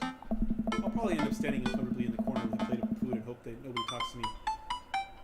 Truer words have never been spoken. Oh. Dad, you're a beautiful work in progress. We'll get that butterfly to emerge from the cocoon. The social butterfly. Well, we better start getting ready. We definitely don't want to be late. What? No, we have to be fashionably late. Who shows up at a cookout on time? You know what? We're going early just because you said that. I head out the door and Amanda reluctantly follows. We walk across the street to Joseph's house with a store-bought veggie plate. I'm a terrible cook if it doesn't involve a grill. That's a good yard. I guess we're not as early as we thought we were. Joseph's backyard is already packed with people and the smell of hot dogs wafts through the air. Small children run through a sprinkler and adults chat in small clusters. I set our veggie plate down on the table next to 2 other veggie plates. Huh. Hey, there's Joseph. I wave to get his attention. The moment he sees us, he jogs over, arms open wide. Welcome. I'm so glad you 2 are here. And you brought veggies. Oh. Let me introduce you to my family. Kids, come on over here. This is Chris, my eldest. Hi. This is Christian and Christy. They're twins. They stare creepily at and say nothing. And then, of course, there's our youngest, Krish. Krish? Wait, where is Krish? Maybe Mary put him in his crib. Oh no, it's the woman from the bar the other night. What is she doing here? Oh, and how could I forget my lovely wife, Mary? Hey. Joseph pecks her on the cheek. She smiles. Ah, Mary, sweetheart, did you put Krish to bed? I'll have to go look for him. What? You'll have to... Joseph takes a moment and regains his composure. Ooh, I think there's trouble in paradise. Trouble in this marriage. Mary, this is our new neighbor, Adan, and his daughter, Amanda. I shake your hand, but I have a glass of wine that I need to tend to. I love her. Nice to meet you, Mary, for the first time. Charmed. Well, I have to go over there now. Mary leaves. Oh god, this is so awkward. I wonder if Joseph knows. I wonder if Mary knows that Joseph knows. I wonder if Joseph knows that Mary knows that I know. It takes all of my energy not to run away from the barbecue and start fresh in a new city.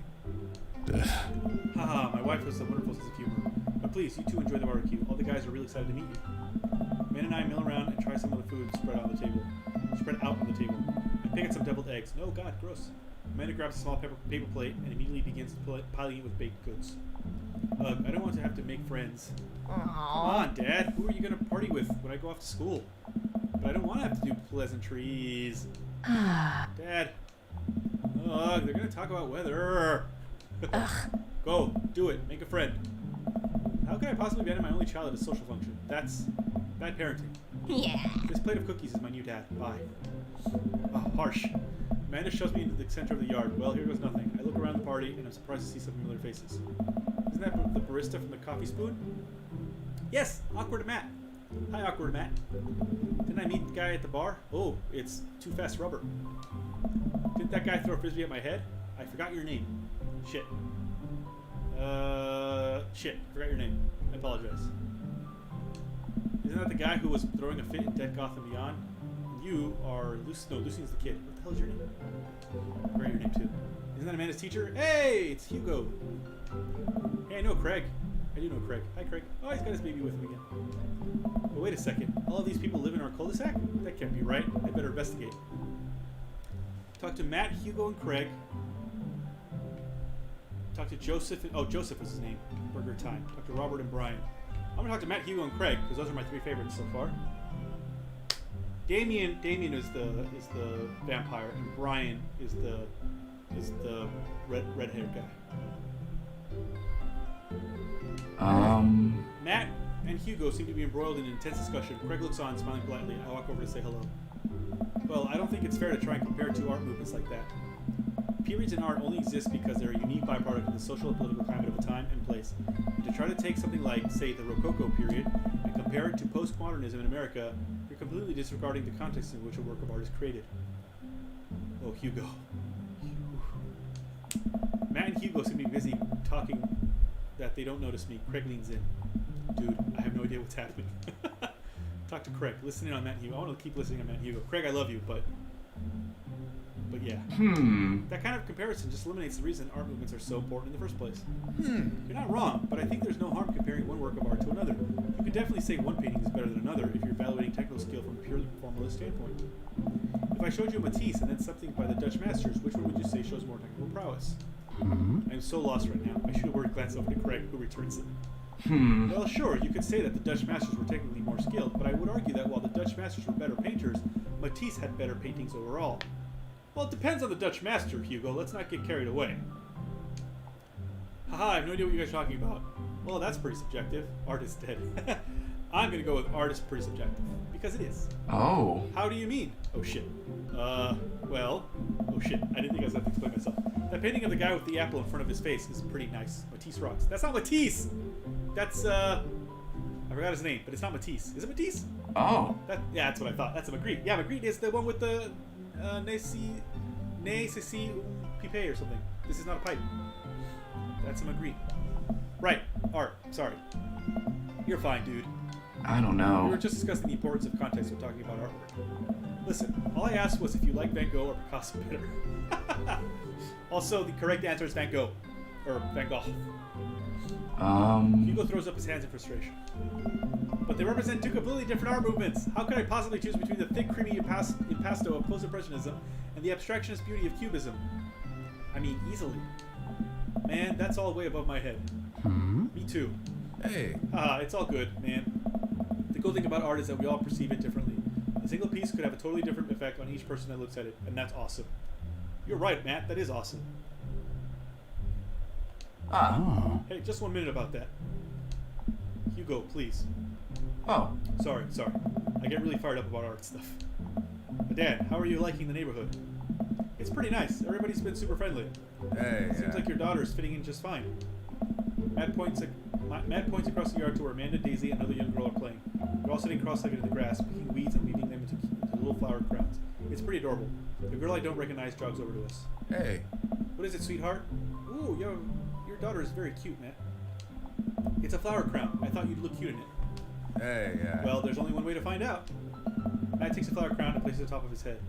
Oh. Oh, they changed the art for it. That's great. Am I cool now? The girl stares at him, thinking it over. Nope. But you're slightly less uncool than you were before you put that on. Hey. Ha! Hey, Dan. This is my daughter. Hello. I'm Carmencita. Ooh, that's a nice name. Amanda comes over with Daisy in tow. Dad, look, I'm making friends. Are you making friends? You better be making friends. Yeah, actually, Amanda, you remember the cool barista from the coffee shop? And my old college friend, and, your teacher. What? Oh, hi, Mr. Vega. I didn't realize we were neighbors. Oh. Yep. You still gonna get me that overdue term paper? Dad. Haha, great seeing you. Amanda finger guns her way out of the conversation like a champ. She learned that finger guns move from me. I'm very proud. Oh. She's definitely a charmer. Speaking of which, where did my son go? Whoa. Hugo looks around the party. He must finally spot him because his eyes go wide. Huh? Ernest Hemingway Vega. Oh my god. Are you smoking? Oh. Ernest is holding a lit cigarette. Nope. I see Ernest across the way. He casually takes a long drag out of his cigarette and then flicks it into a gutter. Ernest, you're kind of a dick. Unbelievable, excuse me. Hugo marches over to Ernest and I turn my attention to Matt and Craig. Kids, right? Hey. Man, I do not envy Hugo. The last barbecue we had, Ernest tried to shove a sparkler down Joseph's pants. Nearly burned down half the yard. Oh. The barbecue we had before that, he actually burned down half the yard. And then it spread onto my lawn and burned down half of my yard too. I don't know. Hugo walks back over to us, practically dragging Ernest behind him. Ernest, you are one shifty-looking motherfucker. Oh. Hey everybody, sorry about that. Adan, this is my son, Ernest. Hello. Ernest looks away, sulking, his hands shoved deep in his pockets. You ought to not have that look on your face, Ernest. Hugo nudges him impatiently. Hey. Nice to meet you, Ernest. What grade are you in? Does it matter? Ernest. Okay, I'm in 8th grade. God, are you happy now? I'm sure you were just dying to know. Yeah, good for you. Um. Can I go now? I'm tired of talking to old dudes who blame my generation for failing economy. Literally no one has blamed you for the failing economy, kid. But yeah, you know what? You can go fuck off already. Ouch. I don't know. Ernest! Oh yeah, because I'm totally embarrassing you. Ernest puts earbuds in and storms off to stand in the corner. Well, that was certainly something. He seems nice. Hugo puts his head in his hands and sighs. I'm so sorry. He's having a really rough time. As much as I want to be the cool dad, I have to be the authoritarian dad, and he clearly resents me for it. I mean, I think as a dad and a teacher, that's about as authoritarian as you can get. Honestly, are any of us cool dads? Is it even possible to be a cool dad? What? I'm cool as a cucumber. Oh. See, that right there? You can't say that. Oh, My kids think I'm cool. But for how long, Craig? How long do we get to be the cool dads? I don't know. I don't know. Hey! I think we just have to accept the fact that as dads, we become the machine we once raged against and accept our fate to unironically wear socks with sandals. Never! I will never unironically wear socks with... I will never wear socks with sandals, period. Unless it's cold. But then I would wear shoes. I wouldn't wear sandals. If it's cold, I'm going to wear shoes. Yeah, never socks with sandals.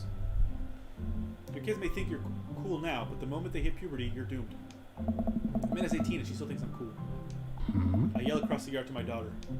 Amanda, I'm cool, right? Amanda just laughs. She keeps laughing. I see your point. As much as we all want it, I don't think it's as important to be a cool dad as it is to be a good dad. We can't all be best friends with our kids. It just doesn't work. I mean, look at me in earnest. Our job as parents is to make sure our kids turn out okay. That's true. It's better to be a parent than it is to be a friend, I feel. If you can be both, great. But if not, you pick parent. Yeah, you're right. But it'd be nice to have it both ways, yeah? Hearing these guys talk about this makes me think of my relationship with Amanda. We get along so well, but there might come a time when it won't be like that. Is college when that happens? Hey! Don't let us eat up your time, man. Go meet some of the other people around the neighborhood. Robert and Brian or Joseph and Damien? Joseph and Damien are probably my least favorite. So I'm gonna go talk to Robert and Brian. I glance across the yard and notice Robert and Brian chatting over drinks. He still has a whiskey in his hand. God, you're so cool. Man, I don't think I want to deal with being one-up by Brian or whatever happened with Robert last night. Oh no, they caught me staring. Oh no, Brian's waving me over. Shoot. I flash a smile and walk over to them.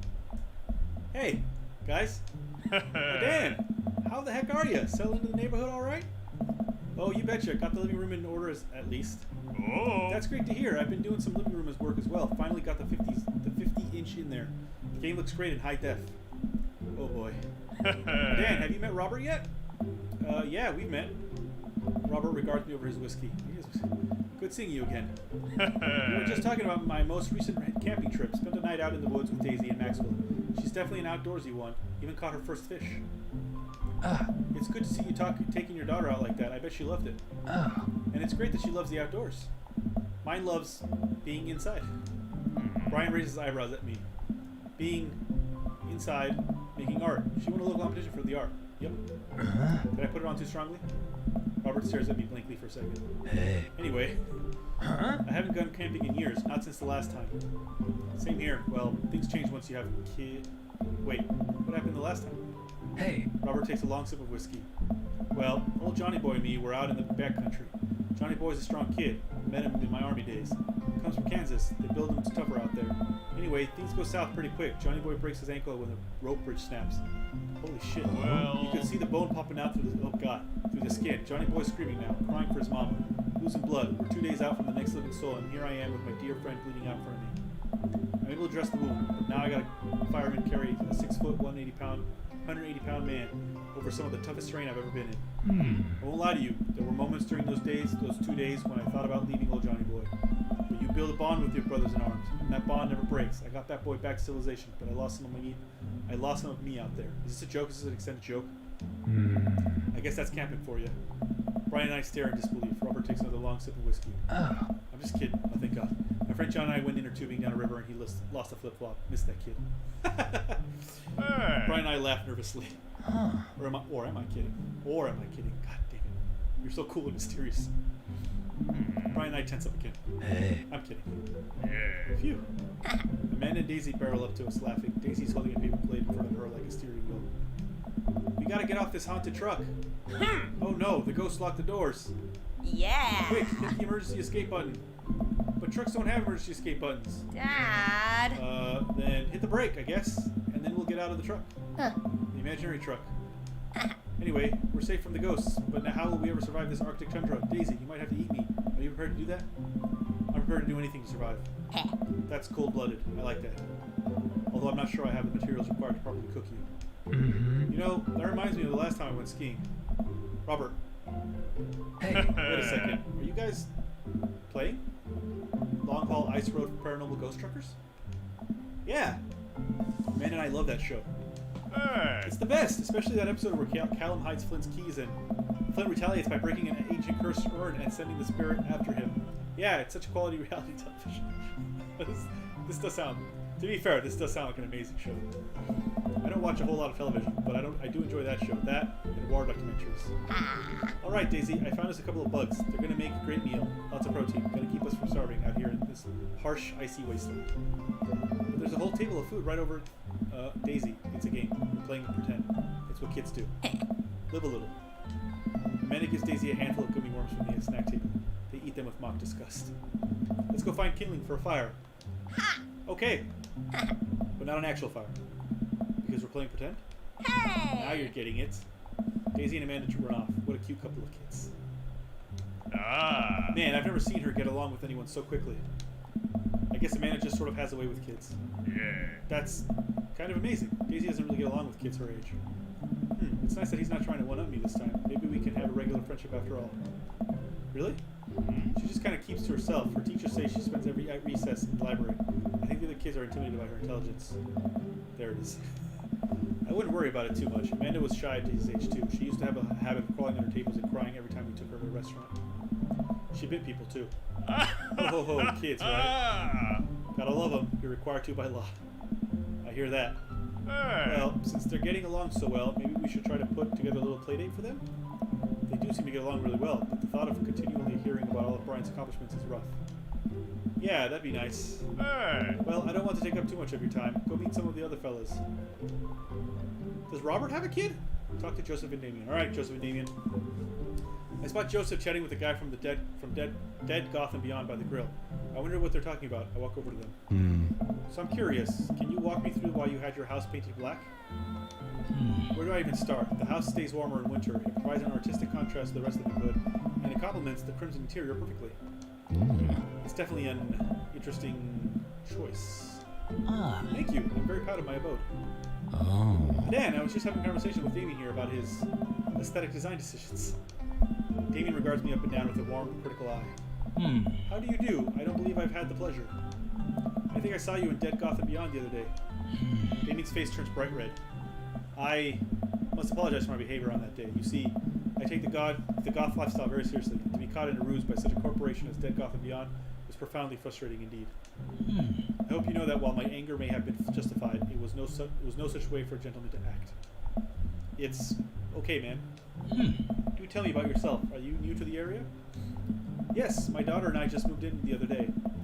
She was the one I took to Dead Gotham Beyond. Very good taste on her part. Does she partake in the goth lifestyle? I think for a second. I look over to Amanda, who's hanging out with some of the older kids in the neighborhood. Oh my. Hey, Amanda! Would you consider yourself goth? Amanda yells back. I wouldn't necessarily try to fall under any one specific label, but I guess if I had to choose, I would more describe myself as twee hipster with some normcore leanings. She does look like a twee hipster with normcore leanings. Bats are cool, though. Ah, pity. Are you enjoying the party so far? Oh, definitely. Thanks so much for putting this on. It's nice to be in a cul-de-sac where everyone is so friendly and welcoming. Hey. Amanda walks up to the conversation. I also like The Lost Boys a lot. Really good movie. I hate The Lost Boys. Although, to be fair, I haven't watched it since I was like 12 or something. It's been a while. Does that count as goth? Oh. That it would, my dear. I don't believe we've had the pleasure of meeting. Damien Bloodmarsh. Wow. Damien Bloodmarsh. At your service. That is a name. That is a name and a half. Damien finishes the sentence with a flourish and a bow, producing a single rose and offering it to Amanda. You are a fucking vampire. Amanda blushes and returns the gesture with a curtsy. My, do you know how to treat a lady? Do you know how to treat a lady? That wasn't a question. Hello, Amanda. Oh no, it's the children of the Corn Twins. Seemingly out of nowhere, Joseph's twin kids appear. Are they speaking in unison? Oh shit. Hey. Won't you come play with us? Oh god, say no, say no. Come play with us forever, for fuck's sake. Guys, enough with the creepy twin shtick. We've talked about this. Christian and Christy slowly back away. Where do you think they got that from? Mary pops into the conversation, wine in hand. Yeah. I don't know. Mary takes a long sip of the wine. Oh, Mary. I think I might have taped over VeggieTales VHS with The Shining. Who knows? She takes another sip of her wine. Where's Krish? Wasn't he with you? You had him a moment ago. He's probably stuffing dirt in his mouth. He'll be alright. Toddlers are pretty resilient. Mary tips her glass to me. Excuse me. Ain't my first time to the rodeo. It's my fourth. Ugh. I have squeezed 4 little... Yeah. Sweetheart, would you do me a favor and please find Krish? That would be great. Oh my god. I'm sure he's fine. I mean, I'm sensing tension. Are you sensing tension? I'm sensing a lot of tension. Mary. Okay, jeez. Mary finishes her wine and wanders off. Dad, can we go now? Huh. Ah, Lucien. I'm just gonna pronounce that way from now on. Ah, Lucien. Have I introduced you to Adan yet? Hey, it's that punk from Amanda's school. I remember you. Whatever. Huh. That's no way for a young man to speak to his elders. Be polite. Luthien bows. Whatever, sir. Luthien bows again. Mr. Christensen, may I? Oh my god, you are Joseph Christensen, and you named your children Chris Christensen, Christy Christensen, Christian Christensen, and Krish Christensen. You are the worst. Oh, you are the worst. The absolute worst. Mr. Christensen, may I have a veggie burger, sir? Coming right up, bud. Are you vegetarian? Yup. Make that 2 veggie burgers. Did you know that some people in the Victorian era were vegetarians?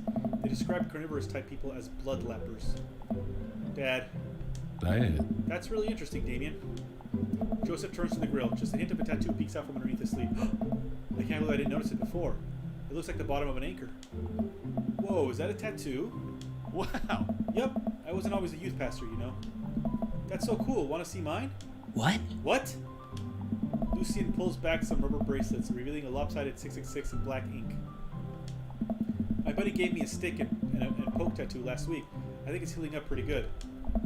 Lucien! Luthien! We'll talk about this later. Yeah. That's pretty cool. What's the significance of the tattoo? I don't know. I just thought it looked sick. Well, in my opinion, the only reason you need to get a tattoo is because you want one. Careful though, that number carries weight. Man, Joseph is way cooler youth pastor than I thought. I just figured youth pastors popped out of the womb with a Bible. I wonder what he did before preaching. Oh. And without further ado, let's work some magic. Joseph closes his eyes, takes a deep breath, and gets to work.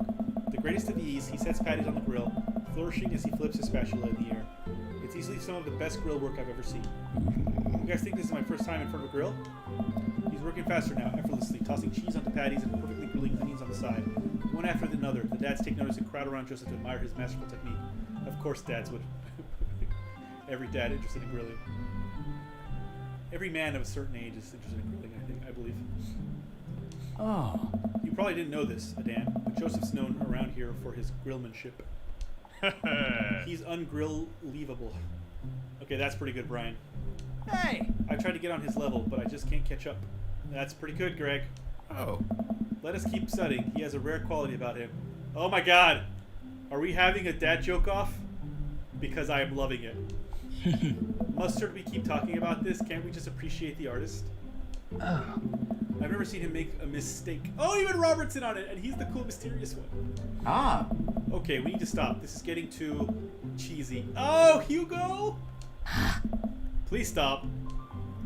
All of the children at the party boo the glorious display of puns in unison. No! No booing! That was the best! Yeah. Alright, guys, the food's ready. Please form an orderly barbecue. Oh, Joseph. Mwah. I love all of you. I want you all to be my boyfriends. Amanda groans. We all grab our food and hang out, enjoying perfectly cooked cheeseburgers. Hey. Man, it's so wild how all of us dads live in the same cul-de-sac. Hey. Kind of nice, isn't it? It feels like there's a real community here. It totally helps when you're just a single dad trying to raise a kid. We're happy to have you here, man. I think you're going to like this neighborhood a lot. Plus, Amanda seems to be getting along with all the kids. If she decides to get into the babysitting game, she'll really make a killing. Oh. Hey, why don't you add us all on Dad Book? Oh my god, yes. Dad Book? Yeah, it's a great social network for dads to keep in touch with each other. We're all on it, so if you ever need to reach out to anyone, that's the simplest way to do it. Oh. Sorry, I'm just an old-fashioned dad. Social media goes over my head sometimes. Don't worry, Pops. I'll help you figure it out. The rest of the barbecue goes smoothly. We all trade stories and drink beer as our kids play on the lawn. Amanda breaks up a fight between Carmencita and those weird twins. I think they wanted her soul. Amanda and and I walk back to our place as the sun sets over the neighborhood. Pretty fun party, don't you think? I mean, I got a burger in me. I felt like I was at a networking event. Wish I could have been playing Paranormal Ice Road Truckers. Oh, those all seem quite negative. No, I did enjoy that.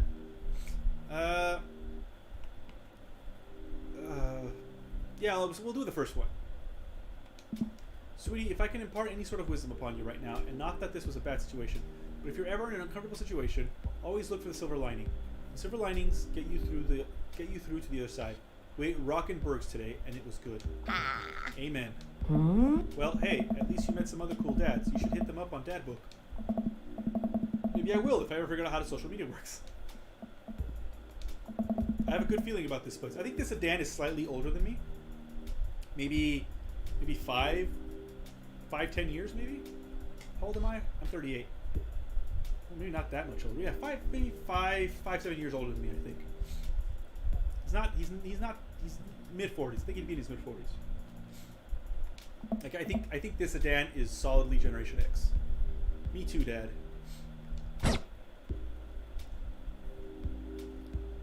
This is a fantastic game.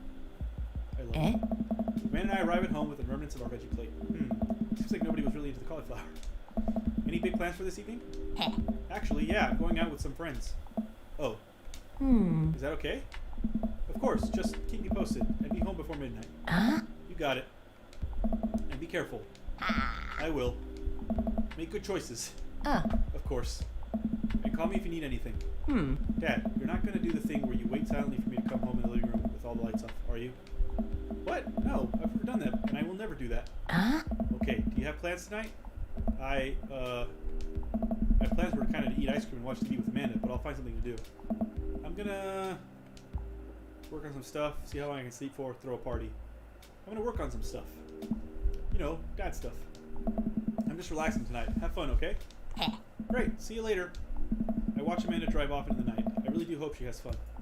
I plop down in front of the TV and turn on some Wine and Dine Mastermind with celebrity chef Gavin Chapman. Looks like Gavin's making a roasted rack of lamb with rosemary mashed potatoes. That sounds friggin' delicious. I'd love to be able to cook like that, although I think if I was actually good at cooking, I'd use my powers for evil, like just making baked Alaskas all day instead of any food of real nutritional substance. Man, Gavin Chapman just caught that thing on fire, but he meant to do it. What a professional. I lose track of time as I blaze through several episodes of Wine and Dine Mastermind, and also one episode of some cooking show called Meat Hell. I'm not even sure what that one was about. It was just a lot of yelling. I glance at my watch. Man, it's almost midnight. I should check in with Amanda. I send a text. Hey kiddo, you good? I wander into the kitchen as I wait for a reply. Amanda's phone is almost always in her hand, so I'm sure she'll respond soon. Unless she's driving home now, in which case I hope she doesn't respond soon, because I definitely taught her better than to text and drive. I reach into the freezer and grab an ice cream sandwich. It's a little late for this, but I think I earned it after a long day of socializing. I think I earned it too. I check my watch again, and then my phone. Nothing yet. Okay, see, now I'm worried. Do I call her? Do I call the cops? No, it's too soon for that. I'll just send her a gentle reminder text. What's up? Half an hour passes. Now I'm really worried. The episodes of Gavin Chapman's Meat Hell are not only not sausaging my anxiety, possibly exacerbating it with all the yelling. So I keep pacing around the house, waiting for her to come back. Why didn't I find out where she was going? Who was she even with? Why don't I know any of her friends' phone numbers? Why don't I even know any of her friends' full names? Who is Emma P? I decide to send her another text. Amanda, please text me and let me know you're okay. I can't help but think of all the awful things that could have happened to her. Oh, thank God it's her. Amanda opens the door and shuffles in. Finally she's back home. I'm glad she's okay. Sup? Sweetie, thank God you're safe. Yep. But now that I know she's okay, I'm really mad. Why didn't you answer my texts? Amanda pulls her phone out of her pocket. Oh, whoops. Guess I didn't see those. She starts to walk to her room. Amanda Anna. Whoa, we're pulling out the middle lane now?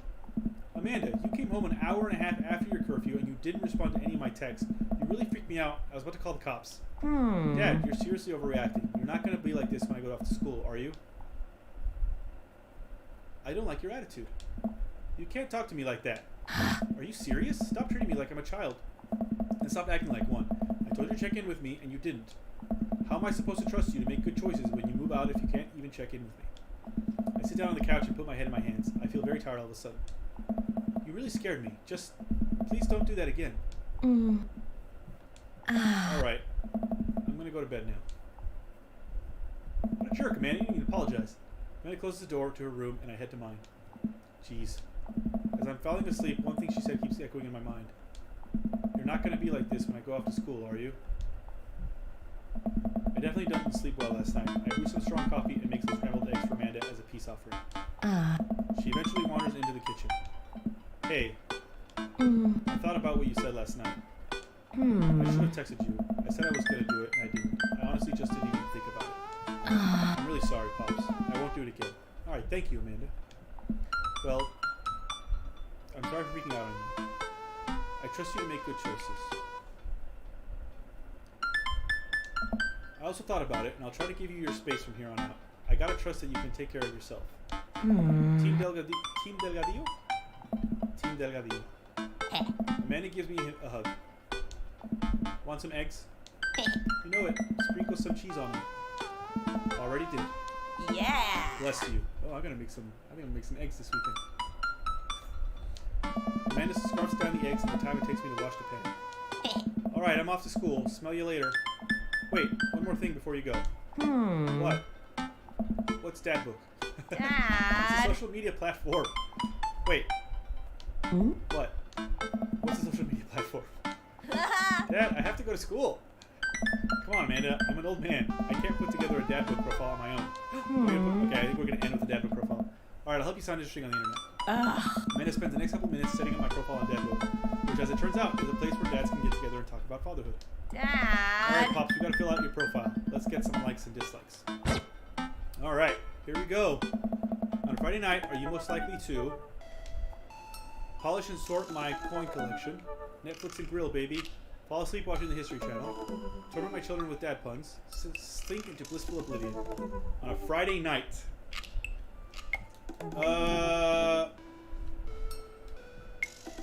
Netflix and grill, baby. I mean,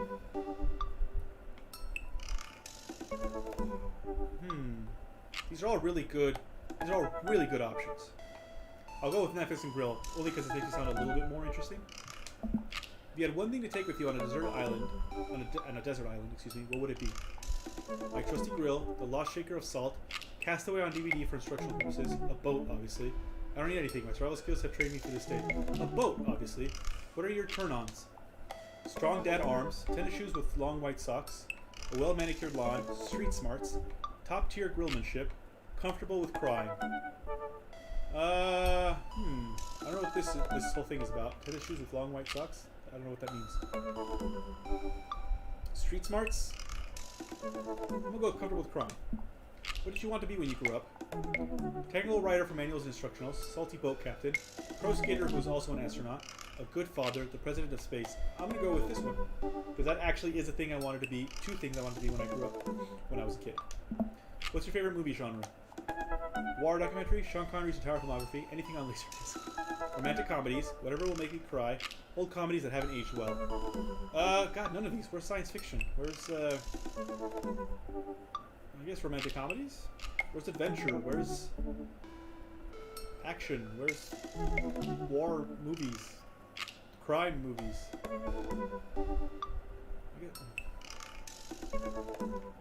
I mean, I do like. I have been watching a lot of Marx Brothers stuff recently, and some of that has not aged well. All right, I'll go with this first. What's your ideal date? Napping together, doing a 1,000-piece puzzle together, eating a healthy dinner at 4 p.m., trying to geocache but getting hopelessly lost, or being emotionally vulnerable. I'm gonna go with napping. What do you never leave home without? A sensible cardigan, my sick vape, my book of word jumbles and a pen, a cool knife, my cripplingly low self-esteem. Aw, I frequently forget my phone, keys, and wallet at home sometimes. My book of word jumbles and a pen. I spent a lot of time thinking about conspiracy theories, how proud I am of my child, potential ends of the world, if I'll ever be able to love myself as much as I love my grill, when I can next get a cup of coffee, lawnmower modifications. Potential ends of the world? That's probably... I mean, or the cup of coffee, one or the other. I'll stick with potential ends of the world. Profile complete! See, that wasn't so bad.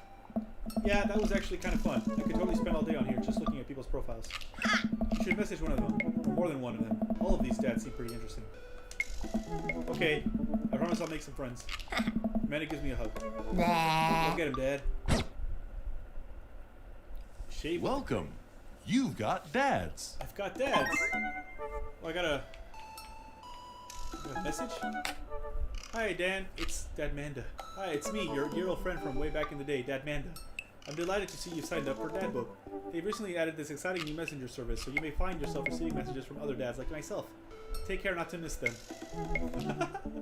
That's pretty funny. Can I write a message back? No, I don't think I can.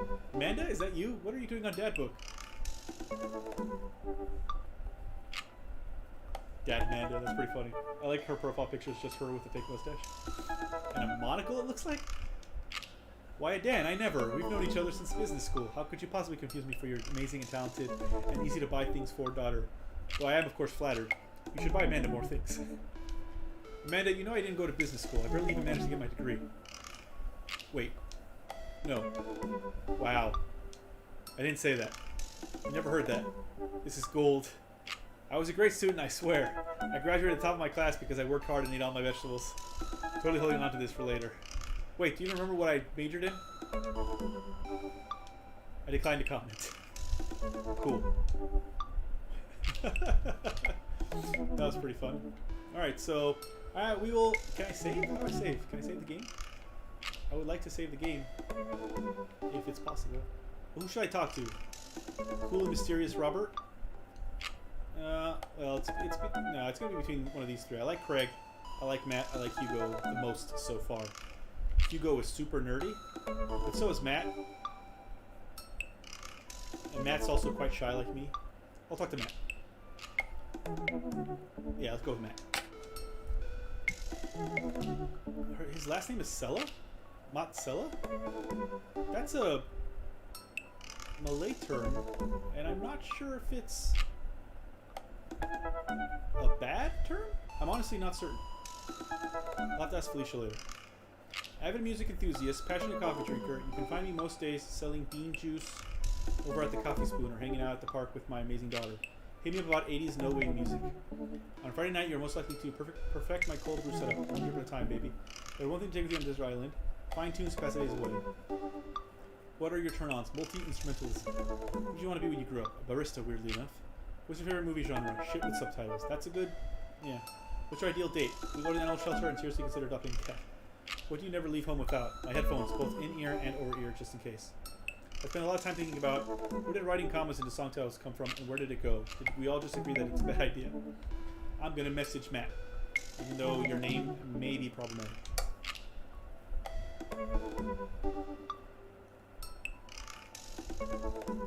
Bird in the hand is better than a bird in the eye. It's true. A bird in the eye would hurt. Grow your own vegetables. It's cheaper, I think. It's hard, though. Felicia's been trying. Don't skip the corners. I don't even know what that means. Don't skip the corners. Navigate to Matt's Dadbook page and type out a message. Hey, man. Great getting to see you at the... something. Hey, man. Great getting to see you at the barbecue. We should definitely hang out soon. You free later? A minute or two later, I hear a ding and see Matt's response. Hey, dude. I'd be so down for that. I'm actually catching a show tonight at the Sound Garden. Want to come out? I think for a moment. What's the Sound Garden?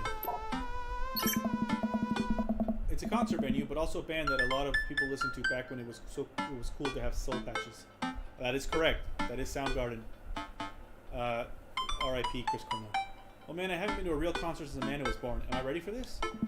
While I'm thinking, another message pops up on the screen. Pup is playing tonight. Cool little indie pop punk rock band out of Canada. Should be a fun one. I think Pup is a real band, actually. I'm not 100% sure. I didn't know you were allowed to string that many words together to describe a band. Whatever, let's go out of our comfort zone. I log off of Dadbook and think for a second. Wait, when was the last time I went to a concert? I mentally backtrack decades through memories of denim jean jackets and moral panic over teenagers turning video cults. Oh god, I had a mullet back then. Oh god, I thought it was cool. Oh god, other people thought it was cool. I finally remember the strange 80s prog rock I used to listen to and mentally envision all of the airbrushed vans in the parking lot. Man, how did anyone survive the 80s? Okay, so I haven't been to a concert in a long time. What do you even do at concerts now? I spend most of the day pacing around the house and thinking about my relationship with coolness. I mean, I always thought I was cool, at least relative to a bunch of other dads my age. Dad, what are you doing? I look over and see Amanda at the door, just getting home from school. Huh. Her eyes are a little puffy, almost as if she'd been crying. Oh no, Amanda. Hey, what's wrong, Panda? Oh, nothing, Fine. I'm fine. I don't believe you. I just got sad because I realized that society collectively refuses to take pop music seriously, despite the fact that some of the most interesting musical innovations are coming out of that genre. You are 100% right, Amanda. Though I don't know that it's something to cry about. I think it's just yet another thing that we write off because we can't take young women or their interests seriously. Yeah! Are you sure that's all you're upset about? You have to tell me what's actually wrong. That is pretty messed up. Yeah. If there's, anything going on, I just want you to know that I'm here for you, and I'll always be here for you. Whether you need a shoulder to cry on or a strong dad to kick someone's butt, I'm only a phone call away. Oh. Thanks, Popsicle, I appreciate that. Ah. But I'm fine, really. I'm unconvinced, but I'll stop bashing her about it. I'm sure she'll tell me when she's ready. What is wrong, Amanda? Oh no, I'm very sad. Anyway, what's up? Amanda, how do I be cool? Let me put on a pot of coffee first. This is gonna be a long night. No, seriously. Man invited me to a concert, and I don't think I've been to one since you were born. Oh. Yeah, you have. You took me to one when I was 12, remember? I'm suddenly overwhelmed by the memory of a sea of screaming preteens.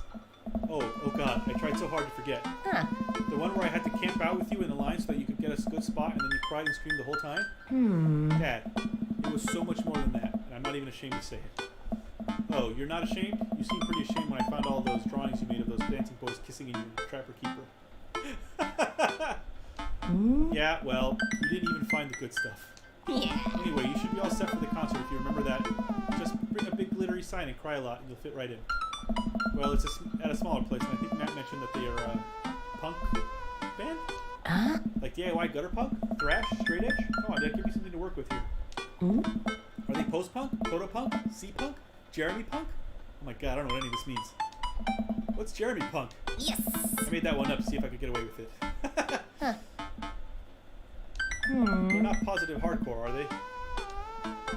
He said that they're Canadian. Punk? Oh, yeah, you'll be fine. Does the idea of Canadian punk seem contradictory to you? I don't see friendship and politeness as core tenets of the punk scene. Of course they are! Punks are very friendly. Punks are very polite.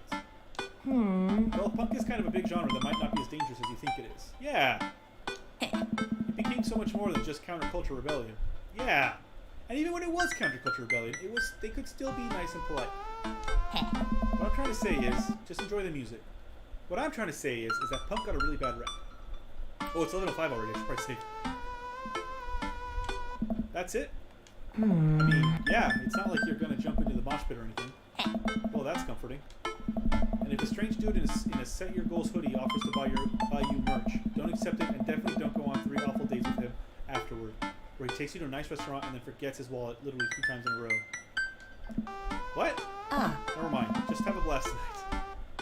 Okay, I do have to save. How do I save? I need to save. Oh, saving now. Can I... How do I... Aha! Here we go. Save. Oh. No. Hey, yeah, okay. Title. I've saved it. All unsaved progress will be lost. I just saved it, though. Let's go. Alright. That is a great game. I love it. And I'm going to keep playing it. It's awesome. And I can't wait to get to know more of these dads better. All of these dads, really. Joseph is quite intriguing with his... Like, he's obviously a possible date, but he's still married. I don't know what that's about. His wife's a little bit odd. God, this song is so good.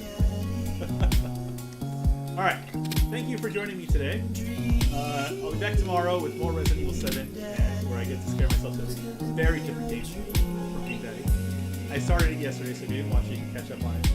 And then watch me get scared yesterday, and then watch me get scared tomorrow. Thank you for joining. I did not have enough water. Very dry. I basically did reading that whole section. But yes, anyway, thank you very much for hanging